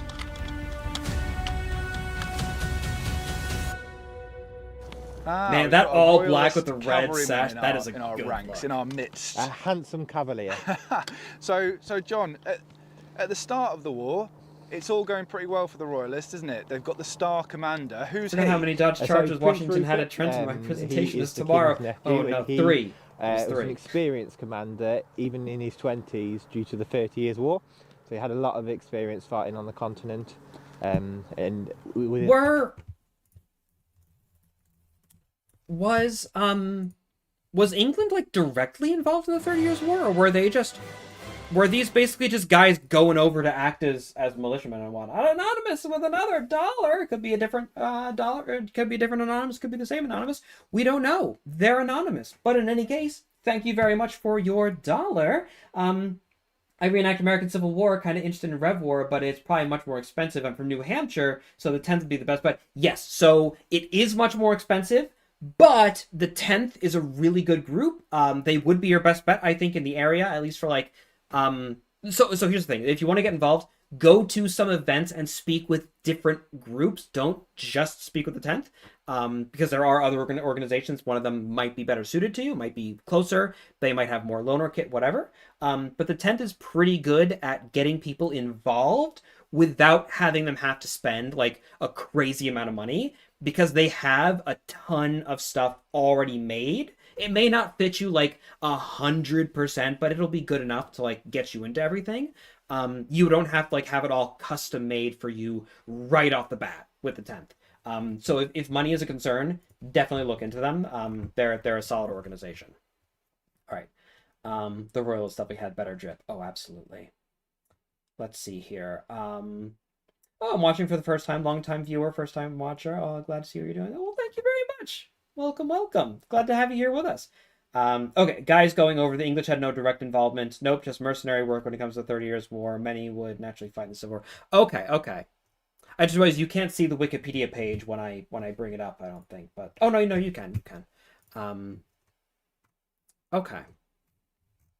Man, that's just wild numbers. Absolutely, that's crazy numbers for this time period. Okay, just a lot of guys going over for the vibe. Tactics. Yeah, to be Glory fair, and early treasure. on you were sort of giving us the runaround. They weren't were, you? yes. But using what tactics? What did the Royalists do that was so effective? So the Royalists, using the tactics that Rupert had learned, preferred the charge. So he would fan his cavalry out wider and not as deep. Okay, yeah, in line. Okay, that's what I was wondering earlier. Horse as a weapon, and to gallop into the enemy as opposed to slowing down to fire weapons. It was a bold strategy inspired by the methods of the Swedish wars of king religion in the General North Sea links Gustavus coming here for 30 Adolphus, wars. Yeah, who that's- believed that cavalry makes should be a sense. light, fast and offensive weapon. By advancing in a formation 3 ranks deep rather than the usual 6, Rupert's men were able to invest. See, even 3 ranks deep for cavalry, like, kind of strikes me as like, ooh, that's pretty intense, as opposed to just 2, because those middle guys are in a rough position then, potentially. 6 ranks deep for cavalry, that's crazy. I mean, and I know that's the more common way that most of military history was. It's just, again, the time period that I focus on is basically after all of this stuff that they're like figuring out in the 17th century was perfected. And so looking at what happens earlier, it's always fun. It's interesting. Develop their enemies more easily. Automaton Trooper, that's I not guess how you the spell his name. parliamentary- Also, Automaton. Hold on. We don't have any clankers. We are supporters of democracy in this chat. We don't have any automaton. I was gonna go off on a very Helldivers appropriate rant about the evil socialist automatons, but then I realized that some people may not know the game and they might take more of what I was saying a little bit more seriously than they should. And it's like, I don't want to deal with that headache. But automatons, we'll leave it at Veterans that. must have caught on to that at some point, and Helldivers, come! No! How things dare began you! to change. Discipline was the main reason for it. The parliamentary. Can I just say, freedom must reign over every last stars. Freedom must reign over every last star. True citizens' blood through citizens' blood spilled in our righteous wars. Honor their deaths. Do your part for the cause. What's the rest? I used to know it by heart. A part for the cause. It doesn't. Does it then go steadfast support for our regime is how humankind will reign supreme? Is that it, or is there another stanza before that? No questions or doubts shall be allowed. Traitors will be disavowed. All right, we're carrying. Parliamentarians, by the end of the war, learned to charge and then recover, where the Royalists were very... Most people in the chat right now have no idea what I'm talking about. And things began to change. Discipline was the main reason for it. The parliamentarians, by the end of the war, learned to charge and then recover, where the Royalists were very much a charge and then follow through, so they would chase the fleeing enemy too far. An example of this was at the Battle of Edge Hill, where Rupert's cavalry notoriously ravaged the baggage train, and where at Naseby, Cromwell's Parliament charged and then returned to support the infantry. The discipline was a war changing. Yeah, because they say at Edge Hill, Rupert almost snatched a draw from the jaws of victory, didn't he? Like they could have blown the parliamentarians away early, but it was almost that reckless, bold nature that Rupert had that was an advantage and a disadvantage at the same time. Yes. After Edge Hill, Rupert wanted to march on London. He counselled the king to do this, and he was even happy to do it with the cavalry because the road was wide open. Other commanders decided against it, and it led to the war continuing. And the Royalist cavalry, do we know much about them, their training or anything like that? Was it any different to the parliamentarians, or were they all also volunteers, sort of dragged into the war sometimes against their will? So it worked the same. They were given money from the king to raise regiments. Certain commanders were, and they would then sort of fund the regiments themselves by buying their own horses and paying the soldiers. A lot of the riders did come from the middle and upper classes due to riding experience. So generally the upper classes were happy to fight within the cavalry. I see. John, I think I've been in cahoots with you for long enough. I'm going to go back to my men before they accuse me of conspiring with the Royalists, and we'll see you on the battlefield. See you on the battlefield. All right, so they actually do like a little display now. Darkness had almost fallen, and thunder rolled across the moor as a combined parliamentarian and Scottish army began its attack. Here are plenty of mentioning Belgium in one of the videos, if it ever comes up, to be sure. Rupert's army seemed to gain the upper hand. Cromwell's own division had a hard pull of it, for they were charged by Rupert's bravest men in front and flank. They stood at the sword's point a pretty while, hacking one another, but at last he brake through them, scattering them before like a little dust. The left wing, which I commanded, being our own horse, saving a few Scots in our rear, beat all the prince's horse. God made them as stubble to our swords. Oh my. The training of Cromwell's men paid off. They halted as instructed after winning their cavalry duel and rode into the Royalist infantry. Prince Rupert ended up hiding in a bean field to avoid capture, and Parliament effectively vanquished the king's forces from the north of England. But they still needed a crushing final victory to bring Charles to heel. In 1645, a radical reorganisation of the... Alright, so 1645. When are we starting things off here? In 40... Okay, so we're only a couple of years into the war when the new model army is established. It's a fairly early development then. Okay. Parliamentarian army was proposed to finally end the war. Soldiers would now need to serve as professionals wherever required, not just close to home. Officers would be chosen on merit and would not hold concurrent political posts. And the army would have a central command structure, with the proven General Sir Thomas Fairfax in charge. Okay. The force that would become known as the New Model Army contained a massive contingent of 6,600 cavalrymen, divided into 11... What's going on there now? What's going on there? We got Mozart's Starling, $5. Thank you. Good luck with getting to the UK. Hopefully you can find what you're looking for there. I hope so as well. Things are looking pretty good for it overall, I would say. Like I said, after this video, I will talk a little bit more about what the effort involves and what I'm doing to try and make it happen. But yeah, I really appreciate it. That's very generous of you. Thank you so much. It's all a very big help. So yeah, thank you so much. Regiments. Now that force was mostly made up of veterans from the 3 parliamentary regional forces, and they were all hardened by 3 years of civil war. Okay.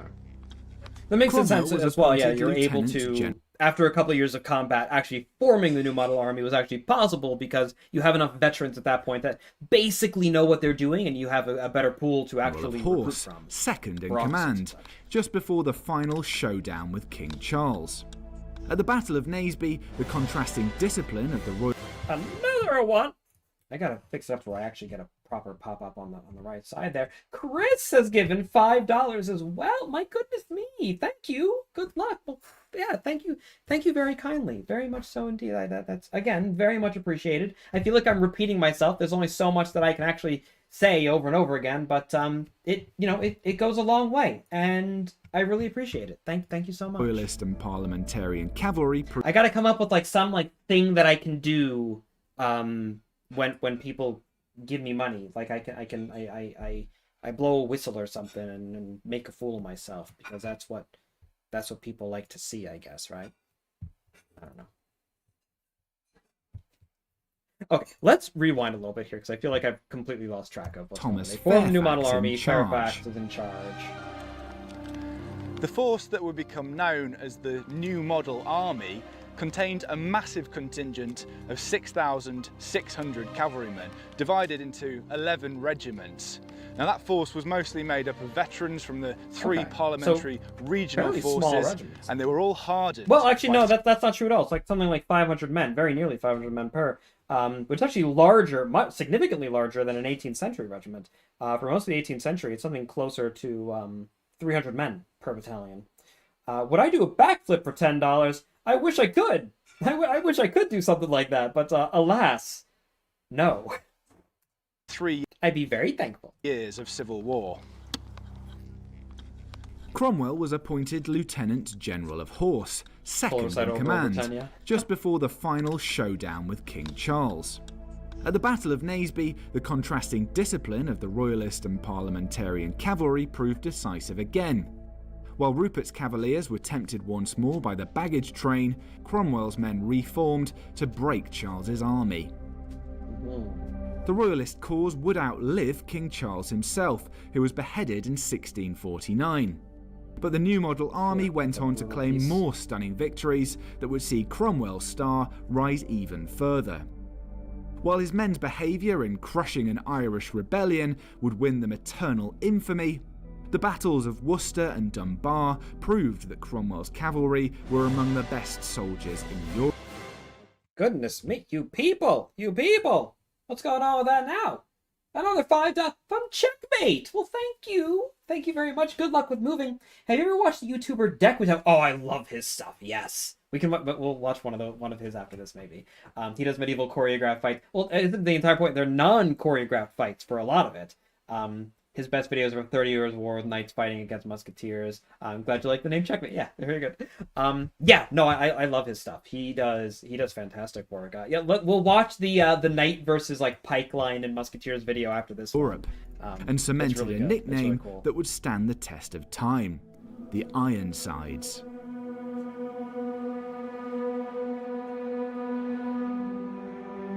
Cromwell and his Ironsides have taken on a notoriety, a kind of larger-than-life significance in British history.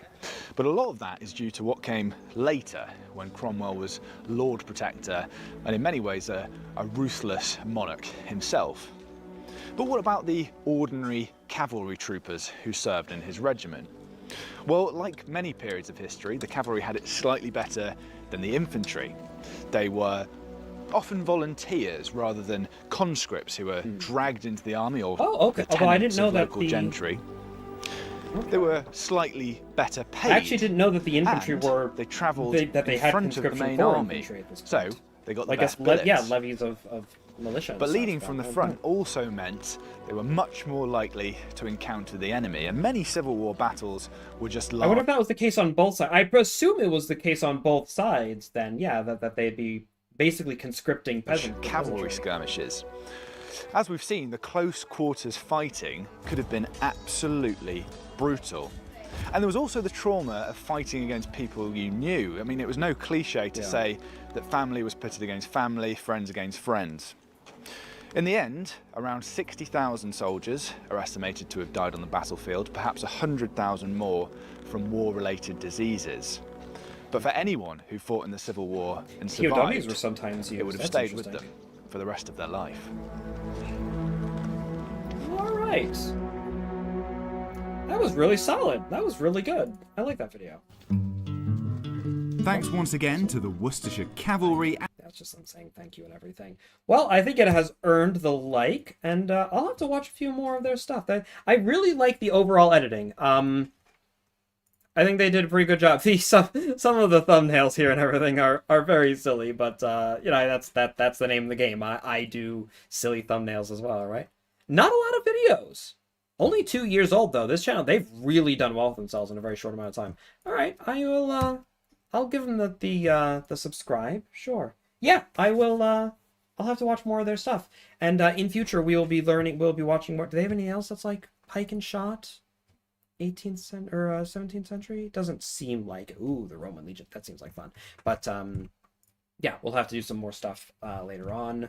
Other videos, other content for English Civil War, because the whole idea is that I want to learn more and more about it. Let's pull up that Dequitam or Dequitam, or however you say his name. Pull up that video really quickly just to watch that. It's heckin' pretty great. And then we'll play a game, maybe. We'll chat for a little while, and then we'll play a game. In case you are all not aware of this channel, the whole idea is that he does unscripted HEMA matches. Rob is given $10. Huzzay, huzzay. Well, thank you. Am I watching Corpse Wars 1645? Oh, that'd be... actually, come to think, they'd probably be a lot better suited than an 18th century army would be for fighting the corpses, given, you know, the nature of the devils and how they, you know, how they operate and everything. How they can't really be killed. Here we go. This is a pretty good video. Yeah, well, thank you very much. That's very generous of you. It's very much appreciated. Thank you. Oh, all right. I don't know if I want to watch the whole video here because it's a little bit longer. Here we go. All right, I will. I keep on hitting the wrong button. Here we go. Did I just get a notification for someone subscribing? That shouldn't be a thing. I have to update that. Yeah, Not Jelly just subscribed. All right, welcome, Not Jelly. Thank you. They're probably not even watching the stream. I think that's just coincidental. Okay. If you're not familiar with this particular channel, he does, kind of sort of non-choreographed. Some things like this are a bit more choreographed, I think. But just very artsy, very like realistic historical European martial arts videos. They're more like movies. They're not like documentaries. They're more like movies. Really, really cool stuff. So, the German fellow, I believe. Yeah, so our captain had made plans for everything Oh, wait, this is... that could come before us and prevent I don't think he's breaking of the talking through gate. the whole thing. But for what we were not prepared, the gate yet fallen, but still the infidel giving no ground without blood and death upon it. Like going through, shot away. I love it. It's such a good effect that they have. I'm not sure how they did it, probably with chalk. But to make it look like, yeah, the armor glancing off the rounds, that's such a good touch.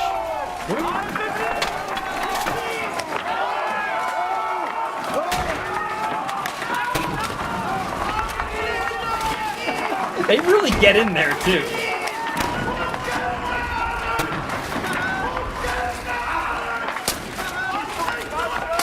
Ooh, man, like some of these guys as well, they're taking those hits really hard. You sure God has mit uns? Seems like he's mit the guy with the full plate. Well, at least for the time being. I don't know the guy. That's the thing about musketry, you only really need one to make it through that armor. Once you get that, you're in a pretty good place. Alright. Anyways, I keep on hitting the wrong button. Let's just close Discord entirely. Yeah, that's such good stuff. Such good stuff. All right then, everyone. So that would be the video watching portion of today's live stream. But we are not done yet. Oh no, we are not done yet. I was thinking that we could play a little bit of a game, get some variety streaming and whatnot, eh? Yes, very good, very good. Before we do so I have, looks like 73 of you here presently, I can give you just a very, have you seen the trailer for that movie coming out called Young Washington? I have not. I've been told about it. I should probably watch that at some point. We'll do that at maybe on the next live stream we can watch that. But I want to take just a smidge, a little bit of time, take that off for the time being, just to talk a little bit about what that whole raising money thing up there is for, and what my current plan is for relocating myself to the UK permanently. I won't talk about why and get into all that, because there's a lot that goes into it. Personal and professional, both. Just something I've been trying to do for a long time and that I really want to get done. But I'm going for something called the Global Talent Visa. It sounds much more impressive than it really is. I think that I actually have a pretty fair shot at it. It is specifically for literature, creative writing. In this case, in fact, in this case, specifically, the Corpse War of 1793. It keeps on blurring. My historical fiction novel about a zombie outbreak in 18th century England. The primary requirements for getting this visa for this book are basically, they come in the form of letters of recommendation, and I have some people lined up that I think will be pretty good for providing those letters of recommendation. It comes in the form of distribution, aka just sales, people actually reading the darn thing, of which thankfully I have nearly, or I think just over actually now, roughly about 2,000 sales. Brit H1B, I think it's similar, yes. But I have about 2,000 sales internationally. I think I've covered that well and truly enough. The thing that I am missing for this application that I need to get are things like awards and critical review. Not just like, people leaving reviews on Amazon. I need to get things like, basically just like from established critics, media critics, leaving reviews and whatnot, or writing reviews for my book. So that way I can put all these things together in a great big application. Again, I won't bore you too much with the details, but put it all together and basically show them, hey, look, I'm competent. I have a global audience. I can be a benefit to your country, and your country is a benefit to me. Please let me in. It's a very, very, it's a very, very generous visa. It would fulfill my needs in every way, and it would be a literal dream come true.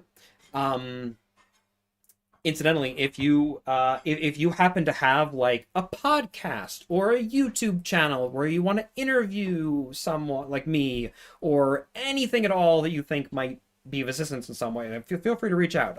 If you have 10 viewers consistently on a podcast, I'll pop on to talk about my book and, the writing process and all that kinds of fun stuff, right? But the long and short of it is that in order to get these last couple of requirements, things like critical review and applying for awards and whatnot, it needs money. I need to be able to put money into advertising, more traditional advertising. I need to be able to put money into applying for awards. And God, what else was there? Those are the two main things, honestly, is applying for awards to try and get these requirements racked up for the last bit of the visa. Getting a few more bits of critical review, like there are some sites where you like pay for editorial reviews, critical reviews, professional reviews and whatnot.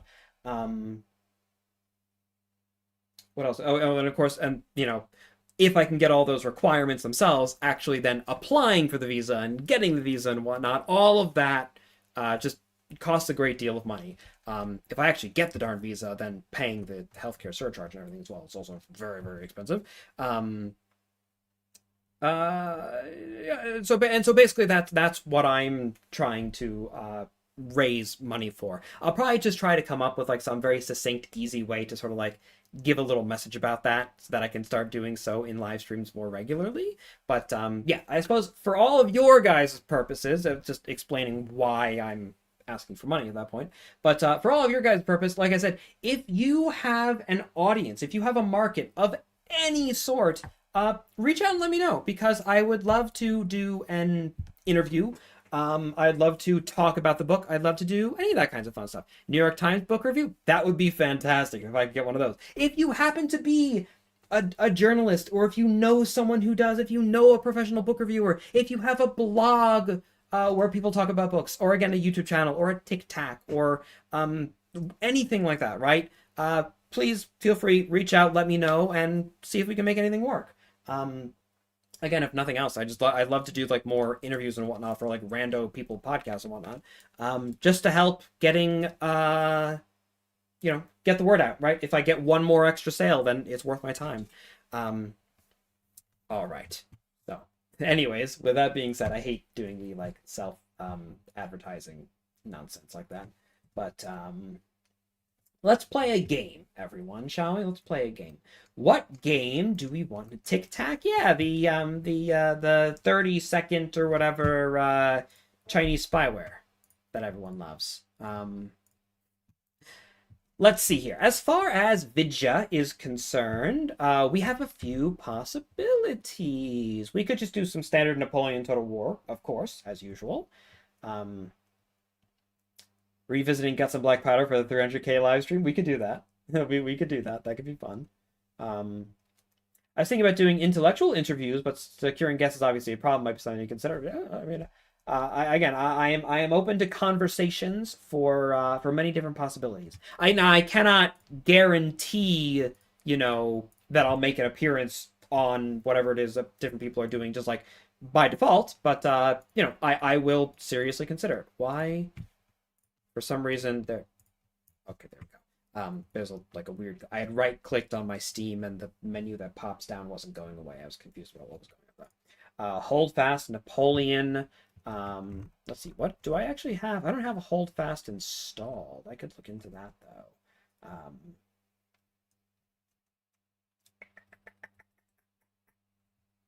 Where is hold fast? Alphabetical order. I have to scroll down.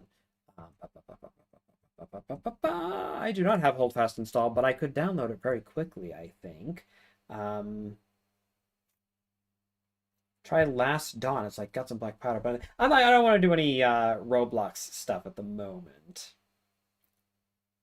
All right, how about this? Let's do a quick poll, because if I do... How do I start a poll? It's been so long. Here, +, start a poll. What game should we do? And we'll do Napoleon Total War. Do Hold Fast. And then let's do... I want to do two other options. Some other games that I downloaded in preparation, anticipation of this. We could do a campaign, if we want to start a full campaign on Great War Western Front, which I doubt will be selected, but it's a very fun game. And of course... Master of Command. All right, everyone. There we have our 4 options. Please select what you think would be the most fun to watch people play, or to watch me play, rather. Master of Command would be fun, too. And we will go from there. Great War Western Front is amazing. Oh, it's a very good game. Very good. The balance is a little wonky as you get towards the end. Basically, when you unlock tanks, you basically just win by default. But before that point, it's it's a very, very good game. Ben Tate, 3381. My goodness, I'm guessing that's like 25 pound or something like that. But that's very kind of you. Thank you very much. Your book was great. Have some of the King's shillings to help you on your way. Well, thank you very much. And, it's all money that is ultimately going to be, alongside doing visa stuff, I should hope, being used to help get the word out about the book, right? Try to reach other audiences, people who may not know about it, may not know about my work, may not know me or anything like that. So, yeah, thank you very much. It's very kind of you. Okay. Wow. Great War Western Front, actually, the trenches do be calling by the looks of it. But Napoleon Total War is also up there. All right. Here's what we're going to do. It was kind of 50-50. We're going to do another poll now. All right. We're going to do another poll. And we're going to do Napoleon Total War or Western Front. Which of these two now, ladies and gentlemen, which of these two is it going to be? Because it was so many people voting for the two, we're going to condense it down now. Which one would we rather see? 15 votes and 80% for Western Front. My friends, the trenches are calling to us. Well, that's also good because I have that game installed. I don't have Napoleon Total War installed. All right. He hasn't played Western Front. I've played Western Front. I just haven't played it on stream. I did play it on stream a long while ago. Not very long, though. It was a fairly short stream, I think. And I didn't, do a full campaign or anything like that. We'll start a campaign! See how we and then and flipping the country I'm trying to, the country I'm trying to escape from and the country I'm trying to go to. So, yeah. No, don't take me to the trenches. I'm sorry, we don't have a choice. We gotta go to the trenches. Oh, that's a little loud, isn't it? Let's lower that volume down to 10%. That's nicer. That's better. Might even still be a little loud. All right. Now, game capture. The Great War Western Front. Click on that. Will it game up with? Okay, the game has reappeared, but it doesn't show up for you guys. Why is that? Come on, Great War, you can do it. Come on, Streamlabs, you can do it. You can do it. Anonymous has given 20. We are above the goal for the week. My goodness me. Good luck with the visa. I really loved your book. It inspired me to attend the reenactment of the Battle of Princeton, which was a lot of fun. I can't wait for the 250th next year. That's awesome. And okay, so that's especially awesome to hear because it's literally one of the biggest points, of writing the book is hey, trying to get people interested in a time period that they may not otherwise be too care too much about, using a fictional environment, a fictional setting through the door. Look at all this real stuff that's also so cool. So yeah, that's wonderful to hear. Thank you so much for saying so, and I'm glad that you enjoyed the book. I hope that you enjoy the next ones when they come in. And why is this game not working? Yeah, thank you. Okay, so that works. Capture a specific window. What about if we did it like that? Will that work now? Maybe? No, it will not. I've done this before with this game. It's being a little rude right now. How about this? Window title must match. Maybe?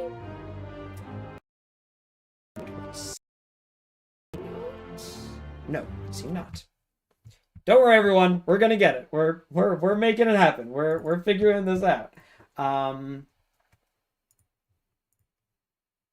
Okay. Client capture. What about a full screen application? Full screen application. If not, there's one other trick that I have. Wow, that really flashes at me. Okay. I have one more trick up my sleeve. Here's what we're going to do. Is I'm going to play it windowed. And that will do it. Video.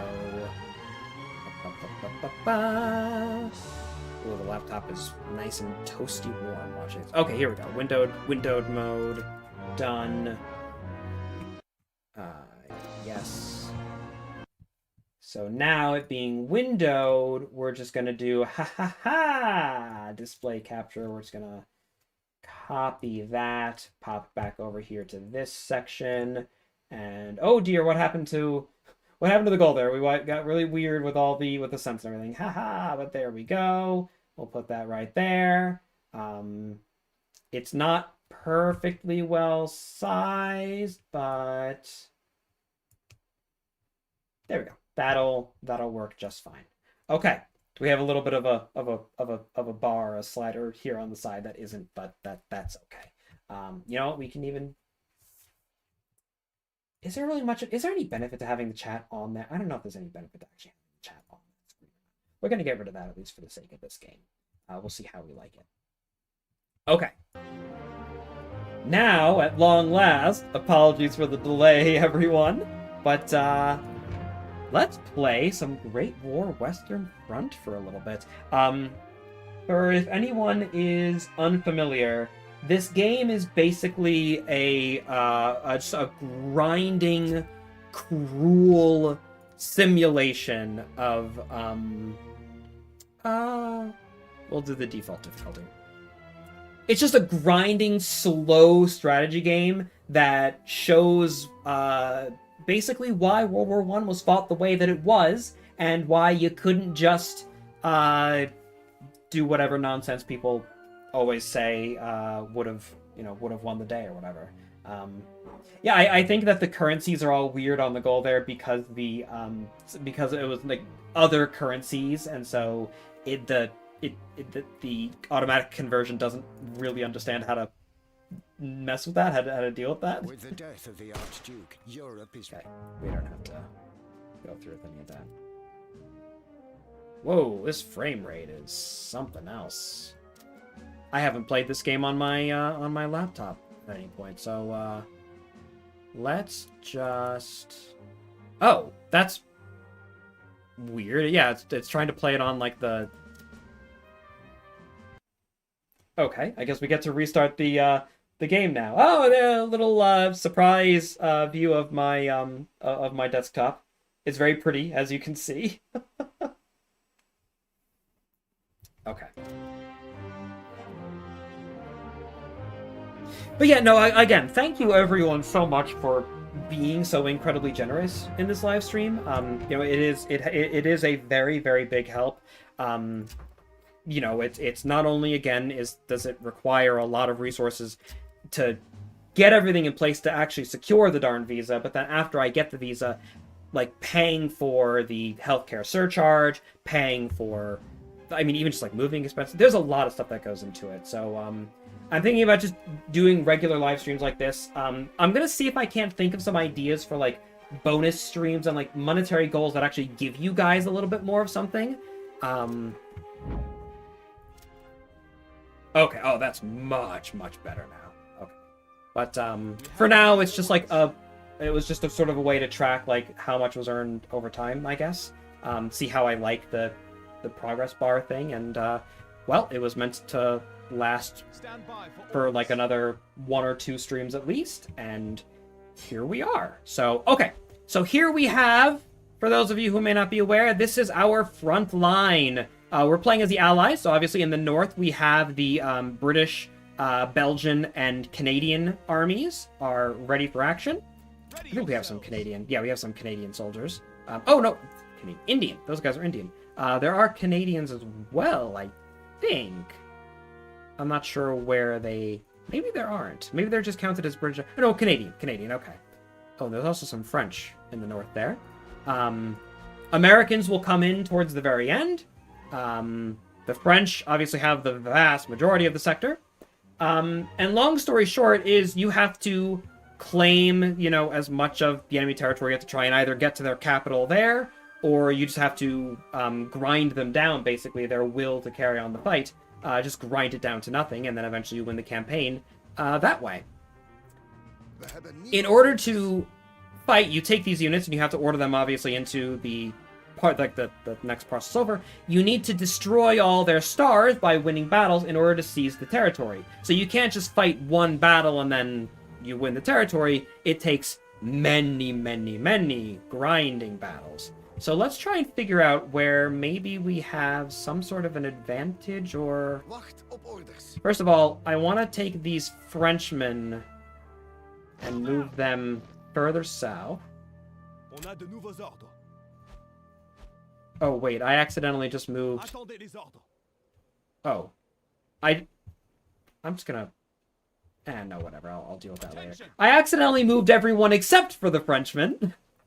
Just now, it's been a while since I played this. Okay. I have to reinforce the north. That's the idea here, basically. Darn. We have new orders. Let's put 3 standard infantry at the very top. We'll put 3 standard infantry here. And then we're gonna put our Indian and elite troops here at the pivot point. Try and get it nice and evenly distributed. Darn, that was a very silly thing for me to do. Because here's the other thing, is that if soldiers are fighting with, like, different nationalities in one go, they'll get disunity of command, and it affects their morale negatively, because there's, like, communication issues and whatnot, you know? The British Empire troops like to fight with British Empire troops, French troops like to fight with French troops, etc., etc. Okay. So, just by way of... What do we want to do? So, 2, lead 2...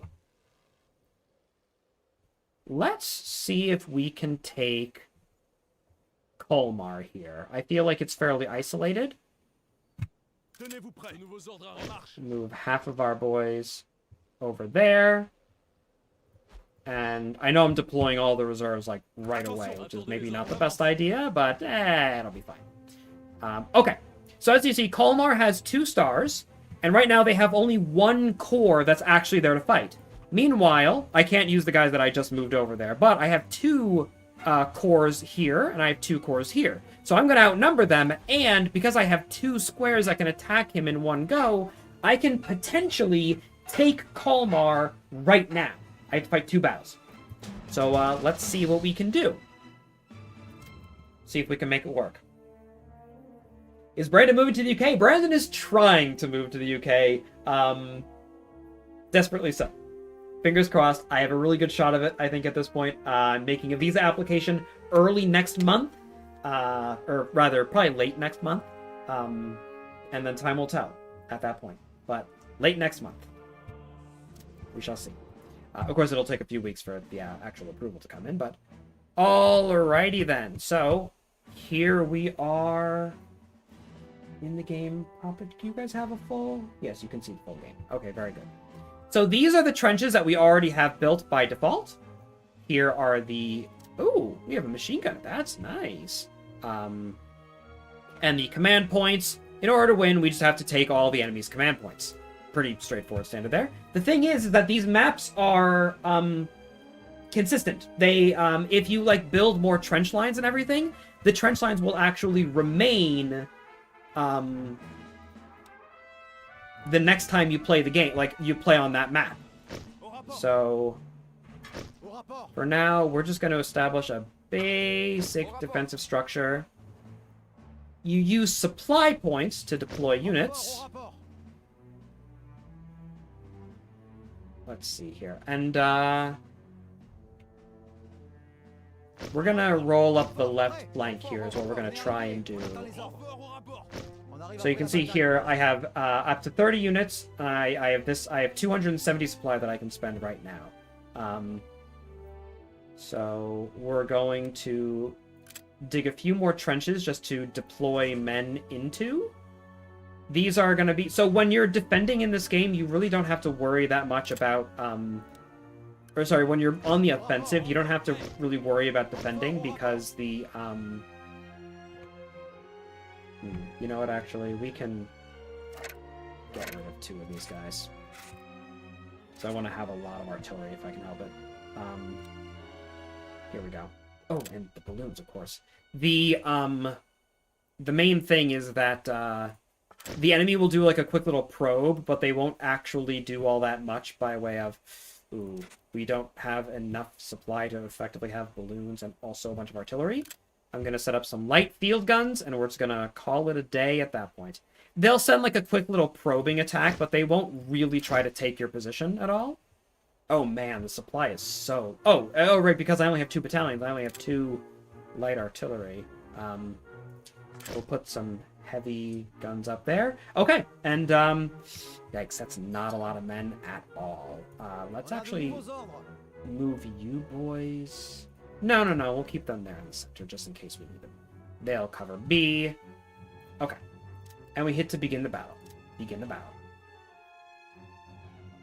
If Brandon moves to the UK, Henry West and Brandon could go. You keep on talking about this guy. I don't know who that is. All right. Ooh, without any balloons, this could be potentially really rough. So, all right. I'm just gonna wait a little bit here to see if they do send any advanced scouts ahead. What I'm also gonna do, and you'll note here, I have 121 supply. Well, it costs 6 supply to actually shoot out a barrage against these guys. I am going to do a little preliminary barrage. It's 8 for the heavy artillery. Just to see what we can do. Just a little bit of a prelim bombardment is always a good idea. Embracing that spirit of the offensive. Oh, you have no idea. Absolutely.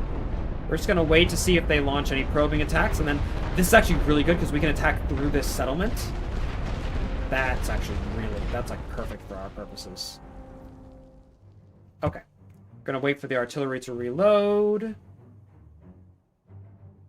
Oh, man, only the heavy artillery actually can reach the other points as well. I forgot how brutal this game is early on. You'd enjoy its content a lot? Alright, I'll have to look into that then. Alright. It seems like I don't have to worry too much about preliminary movements on their part. Alright, boys, up and over.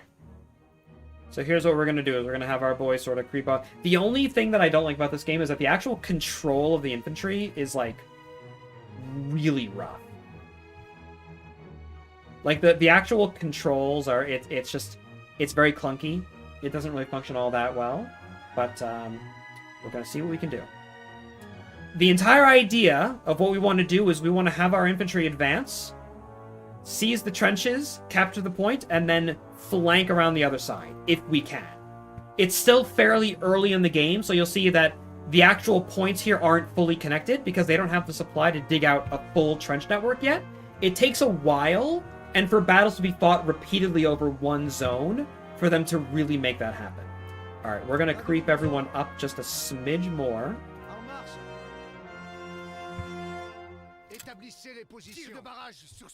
And you can use the artillery to suppress the enemy fire as it comes across you. If we put it right there, that's likely to be where their machine guns are, if they have any. So on that border there. It actually seems like there may not be much of anything at all. Here's what we're going to do. We're going to go into half-time. We're going to order all of the infantry to just push straight ahead. And as they get closer, we're going to order bombardments to make sure that any enemies will be suppressed. One right there. Ooh, accidentally double-clicked because my mouse is dying. Oh, see, like right there. There are units there.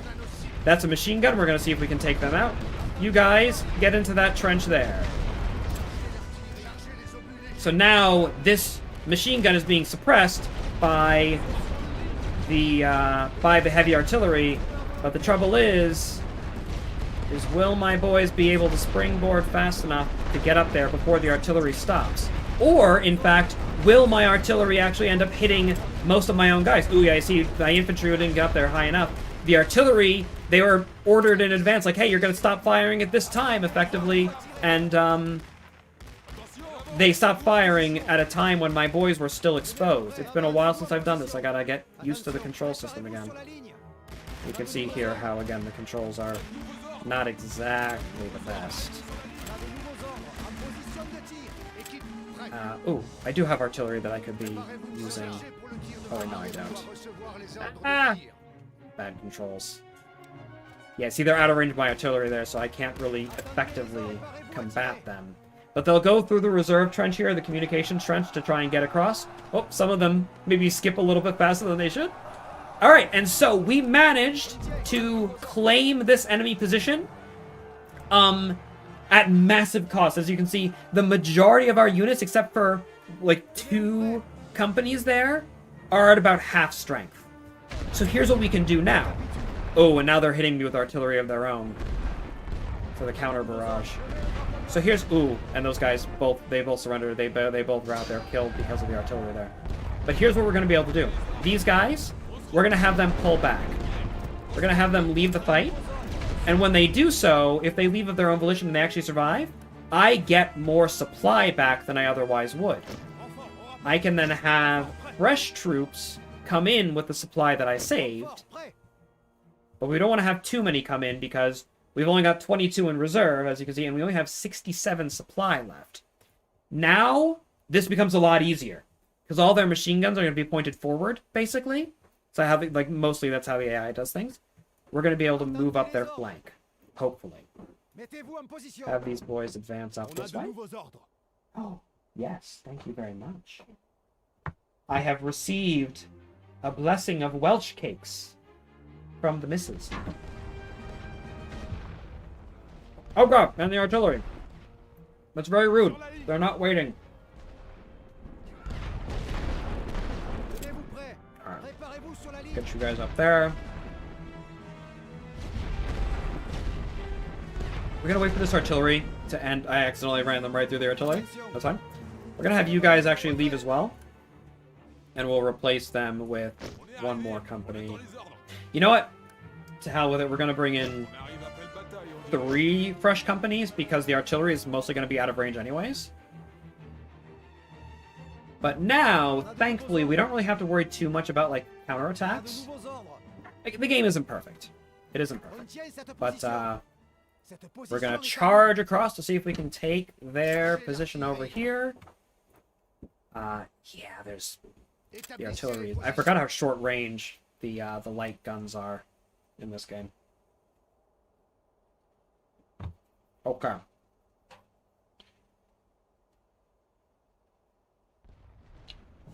English Civil War trench armor recycled for trench raids. It would actually be it'd probably be pretty useful. Oof, they're hitting us hard again.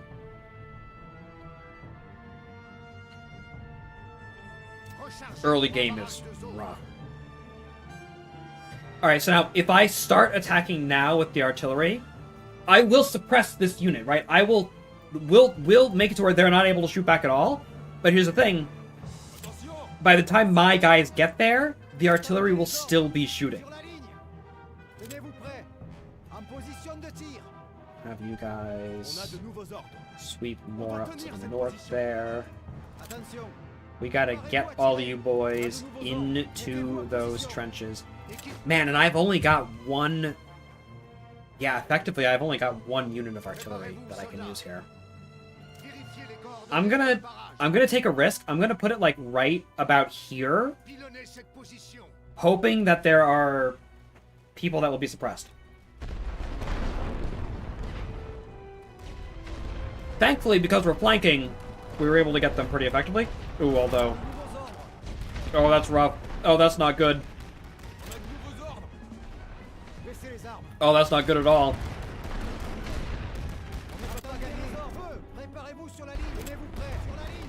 Get in there, guys! Get in there! Ooh. They are about to die.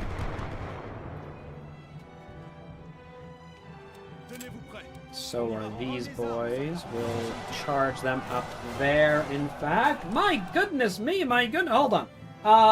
Mark. I'm just gonna call you Mark.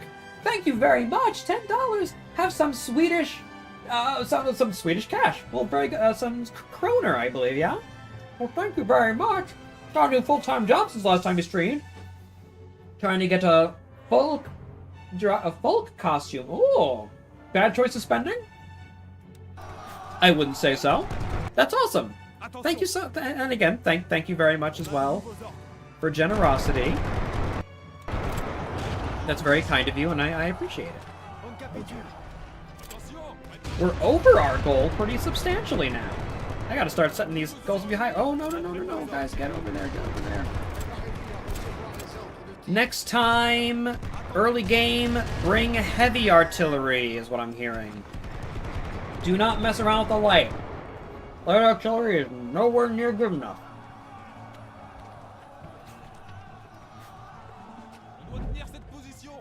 Goodness me. Kill that artillery. Thank you.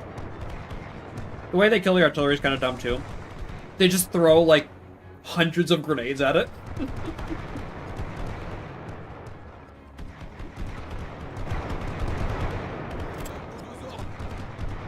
Man, that was really rough. Let's send as many boys home as we can, and hopefully we can refresh them.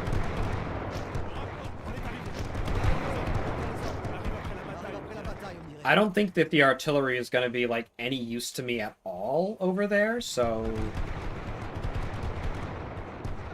No, that should be good, though. I don't want to... Because here's the other thing, right? Is that the resources, the supply, isn't just a measure in the battle, it's a measure in the overall campaign. And so the less that you use, the more you have for later on and for bigger things. It's very much a game about resource conservation, including both your men and your ammunition, basically. So, it's good stuff.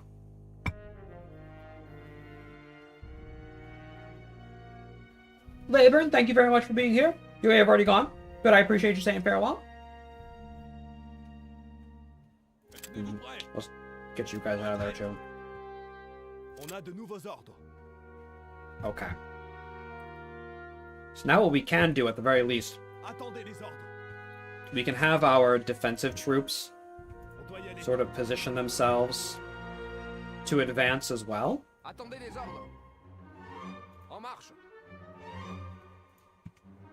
Is any of my artillery gonna actually... Just the heavy artillery. Man, that really stinks.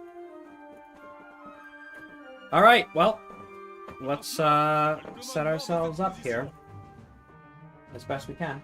All good? Oh, this. Thank you. Okay. Here's what we're gonna do. We're gonna order a full charge, and I think as soon as they get to, like, the end of these trees, then we're gonna have the artillery come in wherever they are most applicable. Okay. Are you boys? You guys are ready to go? What about you? I'm gonna wait for them. Good. They are... I actually kind of like the way that they're arranged so far as well. Did you ever see a video about World War I recycling of resources? No! No, is there a particular video that you're trying to refer me to, or... This game really reminds me of Hell Let Loose. I'd say it's a bit more like Hearts of Iron. Inside jokes that no one in the chat will understand. Alright. These boys will charge in first. We're gonna let them get a little bit started. Okay. And now we're gonna have these guys. I think that if this game wasn't... Oh, so now there's a machine gun spotted in perfect timing. That's gonna be the best use of our limited artillery. If the game made you... Like, if it was a hands-off game, right? You're not actually there micromanaging the units, because, of course, in real life, you can't micromanage if you're a strategic commander. You would just have to write the orders, and they do it. So what I would have to, like... If I could, like, select these guys and click on a spot and then ask, like, hey, when do you want them to go? And I'd select, I want you to go off, in 3 hours. Go there. Have these guys go off in 3.5 hours. Have the artillery commence firing in 3 hours 15. That would be perfect game by my stand. Like, that would be everything that I could ever want. Okay, good, they are. Good, okay, so that's good. They are hitting just in the perfect time. We want to get you guys up there. And they're, like, partially suppressed, but not very effectively. Ooh, and they have a second set of machine guns there. Get you guys in there. Get them in there. Get them in. Get them in. Get them in. That was brutal. That was horrible for them. Come on, guys. Get in the trench. Get in the trench. Go, go, go, go, go, go, go. Ooh, and that's the machine gun, right? Ew. See, this might not actually work for me at all. Also, sometimes the actual like ticker of where the units are can be kind of wonky. It's definitely a janky game. It's definitely a pretty janky game, but it's a lot of fun. Ooh. This is dicey. You guys, get in there. This is actually really dicey. They're gonna be able to claim that back. These guys are too. I'm surprised that they're not taking these guys with them.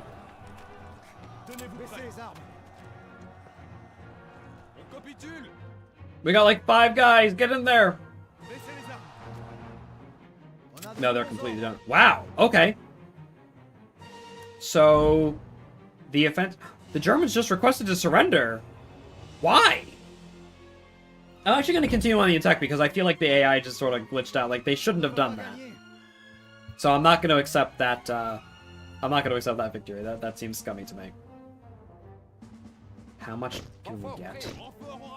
We can get 2 more battalions. Why did I just have them go into the front? Why did I have them go to the front of the... Okay, great. No, that's cool. That's fine. I can have them sneak around, maybe. It'll just take us a little while. Oh. See, I got way too accustomed to playing this game, like, late game, where like, late game, if you're doing well as the allies, you can get, like, 10 units of heavy and light artillery in a good mixture, amazing range on the guns. You're able to, basically, like, bombard every section of German trench, like, right before a massive wave of your boys hit. I'm using, like, rolling barrages and gas attacks and all sorts of amazing stuff. I forgot how rough early game is. You should have accepted the surrender. It seems scummy. Okay.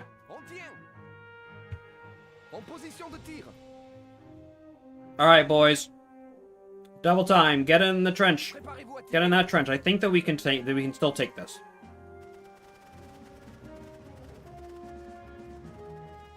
Come on, guys. So, like, those guys should have been in the trench much earlier, but again, the movement is a little wonky at times.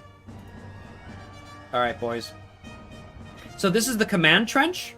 There we go. You can't fully see everything that's in the command trench because it's like a bunker. That's the other thing, is like early game, the trenches that you're using are very, very simplistic. But as the game goes on, you get like more complicated, more advanced systems. You get mortar emplacements, you get aircraft. It's really good. Why are you guys not destroying? It doesn't matter, we're gonna capture the point. Come on. Kill it. Oh god, they're... I didn't see them there. Thankfully, there are no communications trenches here, right? There are no reserve trenches or anything, which means that if these guys try to jump up and come to get... Actually, no, because they're in the command network right now, actually, so they wouldn't be able to shoot back. They're only just, like, they're underground right now. But I don't think they're not gonna risk it. They would still be at a disadvantage going into the system. So we're good. We got it. Bit of a Pyrrhic victory, you might say. But we got it. And I will accept no surrender. I'm gonna go sweep them.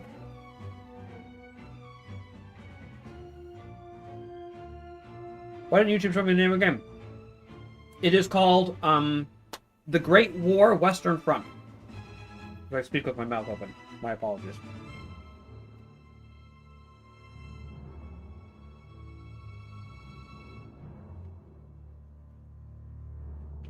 Almost there. And there we go. I'm not sure if accepting the surrender would have given me the sweep or not. I'll look that up before the next time we stream this game. Or I guess we can just experiment with it next time. So hurrah! We won! We swept them from the field. The day is ours. However, if you look here, the replenishment cost for all of the stuff that I spent in order to replace those losses, this is what it's going to cost me. For them to replace their losses, significantly less. They only lost 375 men. I lost 3,000 men. Because of how much of a mess that was, right? So, give and take, right? Give and take. Now, thankfully, I do get bonuses because of, like, you know, how well things go and everything, but, no. Also, you'll note that this gives me +9, national, like, will, basically, I forget what they call it, but national willpower, and it removes 12 for the Germans. So let's go to the world map, and you'll see the effect that this has overall. Do you think Germany had a better chance at winning World War I compared to World War II? Oh, no, absolutely. Militarily speaking, yeah, their odds in World War I were world better than in World War II. And there are a number of opportunities where, arguably, they almost made it. I still don't... the odds were very much against them in both wars, but the German army for the Second Reich was way more impressive than the Third. The Third Reich basically just rolled the dice and got super lucky, like, a handful of times early on, and that kind of set the pace for what they were expecting, and it didn't... yeah. They were not very effective in a lot of ways. So I think I got a few extra things affected the numbers there to make them both a little bit bigger. But, yeah, so you see now their national will is this, my national will is that. Oh, I just realized I have research points. I should probably spend that. What does that do? Improves my soldiers' health by 25%. That sounds good to me. And the logistics chain is always like the best thing that you could be doing, because not only does it allow you to improve your supply throughput on the field, it also gives you more men. 2 extra infantry corps. Because... yep, so it gives me +1 Brit and +1 French. Because the thing that you'll note is you cannot, in this game, and I actually really love this, you cannot build more units. You are limited in the number of units that you get over time because, well, you know, it just, I mean, naturally, that's how it works. You can't just raise millions of soldiers. You need to have men available. It takes time to train them and everything. It takes a lot of resources. Most of it is a matter of just refilling the men that you already have, as opposed to raising, like, you can't just buy a bunch of units because you have a bunch of money or something like that. Okay, there's a lot of other stuff at play. So now, if you look, because we fought a battle here, these guys have -15 morale because they've already fought. So, like, if the Germans had a unit here and they attacked me, and they attacked me, my guys would be at a disadvantage because they're tired. But these guys also fought a battle. This is, you know, I won this battle. I removed a star of theirs, but they still have a star left. This is World War I. You can't just take it in one go and it'd be fine. But one more victory and it'll be mine. They're at -15 morale. So now, when I select Luneville, I'm going to upgrade the supply depot there, which will then start me off, right? My default supply is 360. The region has 360 by default. I have overall in my faction, my global supply is 2,200 supply, but I can't just get 2,200 supplies to this particular section of the front overnight. What's my throughput? My throughput is 400 supply. I can get up to 400 of this supply into this battle. And we're going to go and use it. We're going to engage. What game is this? This is a game called The Great War Western Front. Oh, and this is a German supply chain region, which also has implications, which we can maybe get into later on. But long story short, you know, beating the Germans here is advantageous for me. If I win this battle, I'll be able to seize the region. All right.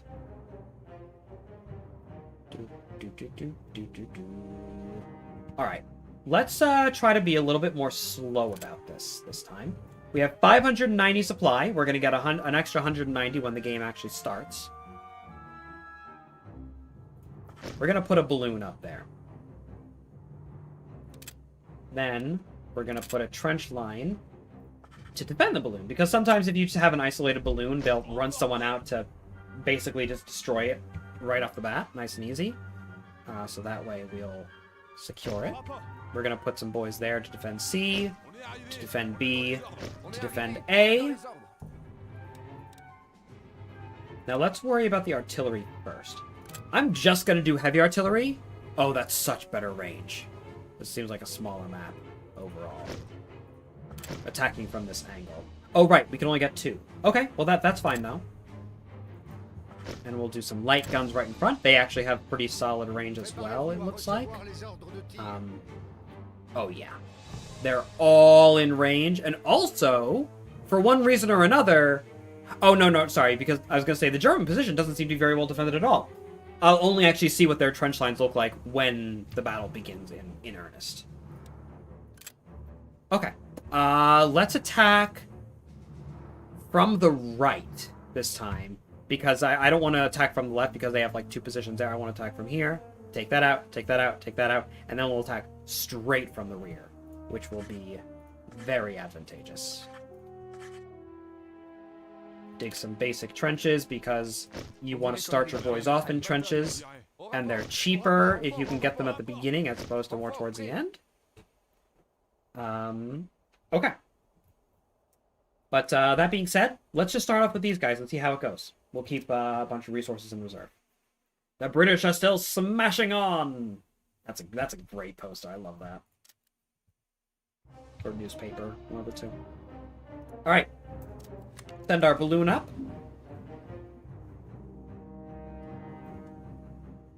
You can see our little guy in there. Just about. Sees. Looking around. Seeing what's going on. Alright. Oh, this makes it so much easier. Okay. So... They've only got 1 machine, but you know what I can do right now, actually, because I can see them so well. I'm actually going to see if we can't... We can probably suppress both of these guys on the advance. I will not be able to suppress them very easily, because I've only got the 2 guns. Oh no, I got the light guns. The light guns are in range. What am I doing? Heavy artillery, though, early game is so effective, I can just get rid of them. With a dedicated bombardment, we can just clear that entire trench. Because the trenches are so simplistic, the men don't have helmets. There's a lot of stuff that goes into it. But, fantastic. So now, we're going to order all of these men to advance. And what we're going to do is we're going to hit them with the other guns to suppress these forward units right before we hit them. So we just want to time it now. We want to time it effectively.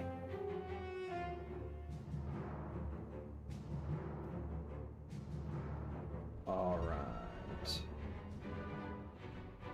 I think when they get to like this tree line right here is when I'm going to start the bombardment. See, they're hitting me with some counter battery fire. And maybe I'll wait until this tree. Wait until that tree. Okay. So now we're going to hit them with some artillery there. Oh, you know what? The heavy batteries actually... I could have waited actually until the heavy batteries were completely done as well, but... Alright. We're hitting their line with a bunch of big guns. Well, light guns. And we're going to have the leapfrog take place here. We're going to have our front ranks hit the forward trench. The guys behind them are going to leapfrog over top of them. That was, like, perfectly timed. So you see, they were suppressed until my boys are right on top of them. That is a very, very well conducted charge. Sometimes, if you, again, we already saw what happens if you have the artillery lift too early. And obviously, if you have it lift too late, you're just doing friendly fire. But the thing is that a lot of times, the friendly fire that you'll experience from lifting the barrage too late is way less than having the artillery barrage lift too early. And that's, you know, thus my one video from a while back saying, hey, sometimes friendly fire is actually kind of a good thing in World War I because it means that you have the guns firing until before until after the last possible moment, or however that would work out. You get the idea. Okay.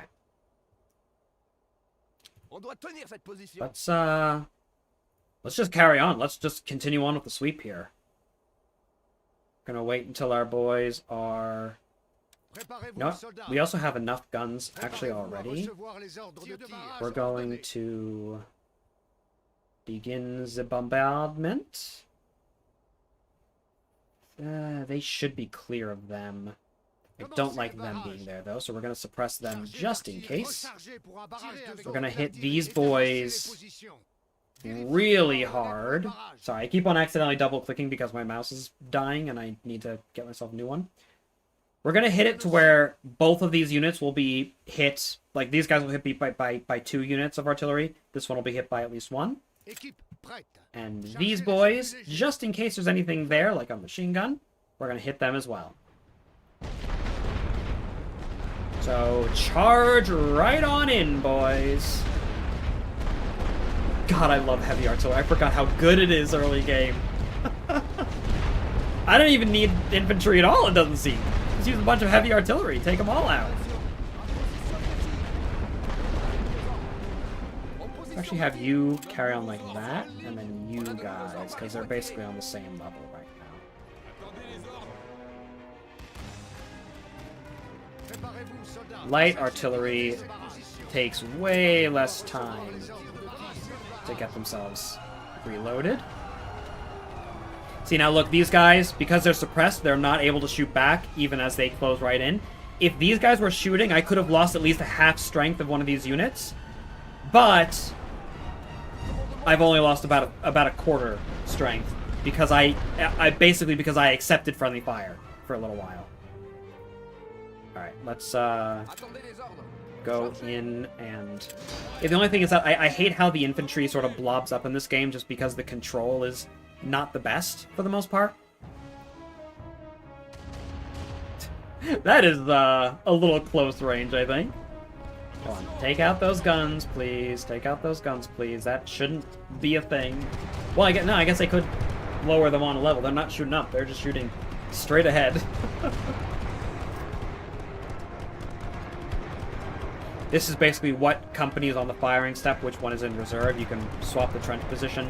So now these guys are off the firing step. We'll actually have them retreat. You guys are at half strength. We're going to have you pull back as well. And everyone else, you will be clear to advance. God, having good balloon coverage as well is incredibly helpful. We've got a lot of supply, actually. Let's take out the rest of these guys with some heavy artillery. And let's take a quick second. We will soften these boys up as well. God, I love heavy artillery. It's so beautiful. Am I playing against the computer? No, this is against the computer. That's the other thing, is that when you play this game for a while, you can learn slowly how to like game the computer a little bit more. That was cruel. They were retreating and my boys opened fire on them. Not a war crime though. Remember, shooting a retreating man in the back is not a war crime. Like, it's fairly easy to game the system when you know how it works, unfortunately. Playing against another person... I have a friend who does play this game, actually. I should get him in to do a multiplayer campaign sometime. Because it changes the dynamics pretty intensely, I imagine. Ooh, there's another machine gun there. They have a lot of machine gun coverage, actually. Although, thankfully, most of them are positioned forward, so I should more or less be safe from them.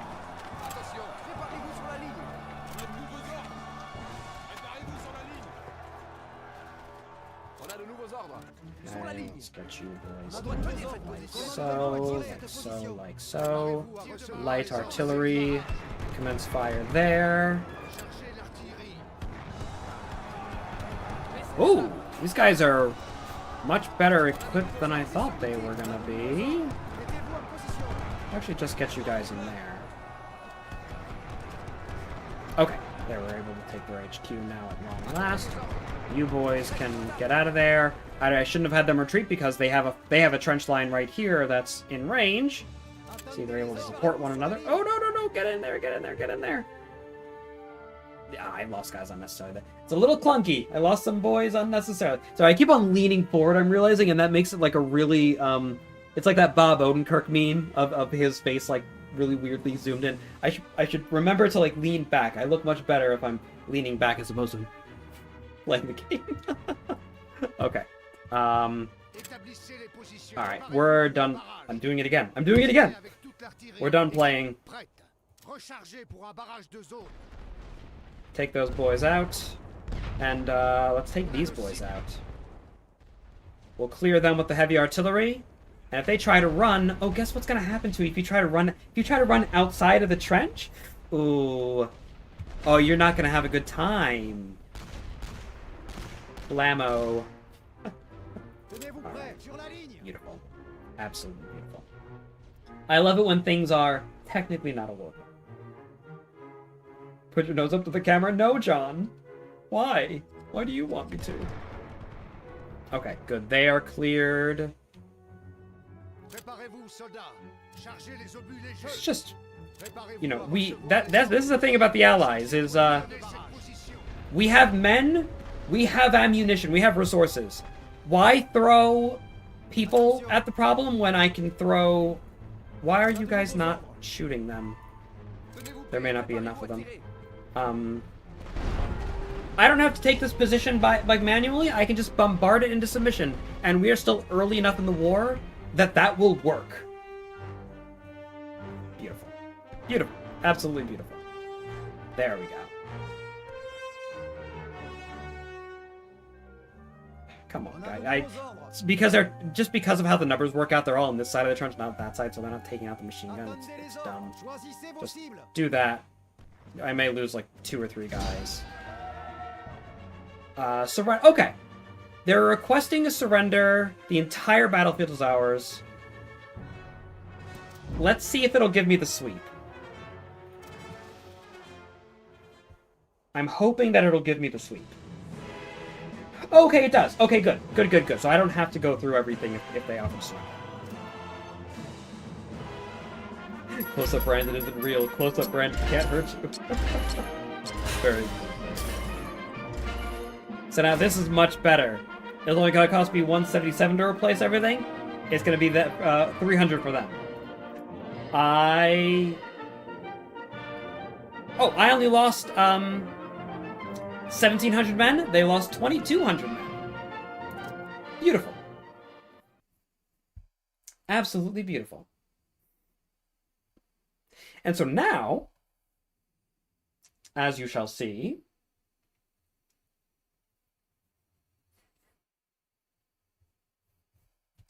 if we go to... Now, Colmar is ours, and the attacking units have moved up.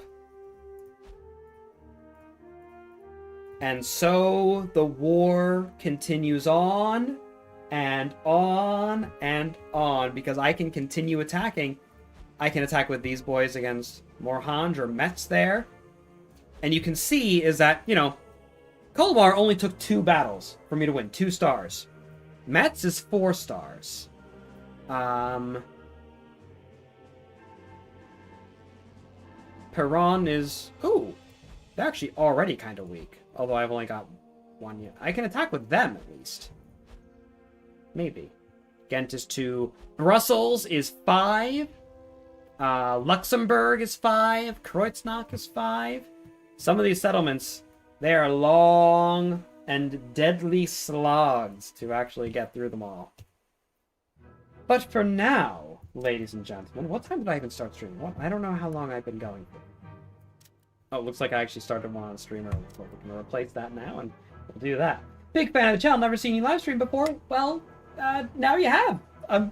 Thank you very much. That's very kind of you. I hate to say it, but I actually am ending the live stream now. In fact, so it may be some unfortunate timing on that. But how long was I streaming today? How long have I been live? Is it going to tell me? Normally it would. Oh, about 2.5 hours. Okay, all right. That's a respectable amount of time, I think. Although even with 84 people, I hate to actually end the stream now because it's going so very well. But I am quite tired. I think I am quite tired. Maybe in the future, what we'll do is after playing a game for a bit, we'll do another video that we watch, or I'll watch like 2 videos and or we keep it going for long, whatever it is. But I am EP for the time being. I'm quite tired of the streaming, so I am going to call it quits here. As I slowly shrink down in my chair.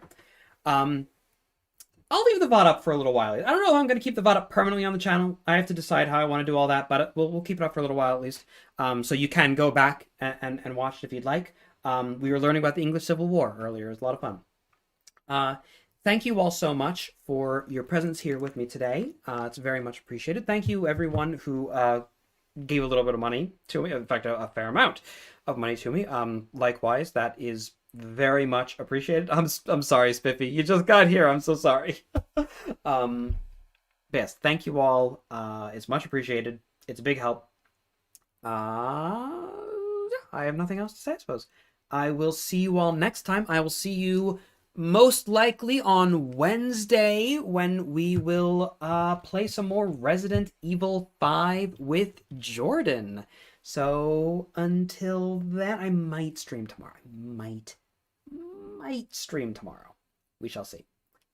I'll see you next time. Au revoir, farewell, adieu, bye-bye.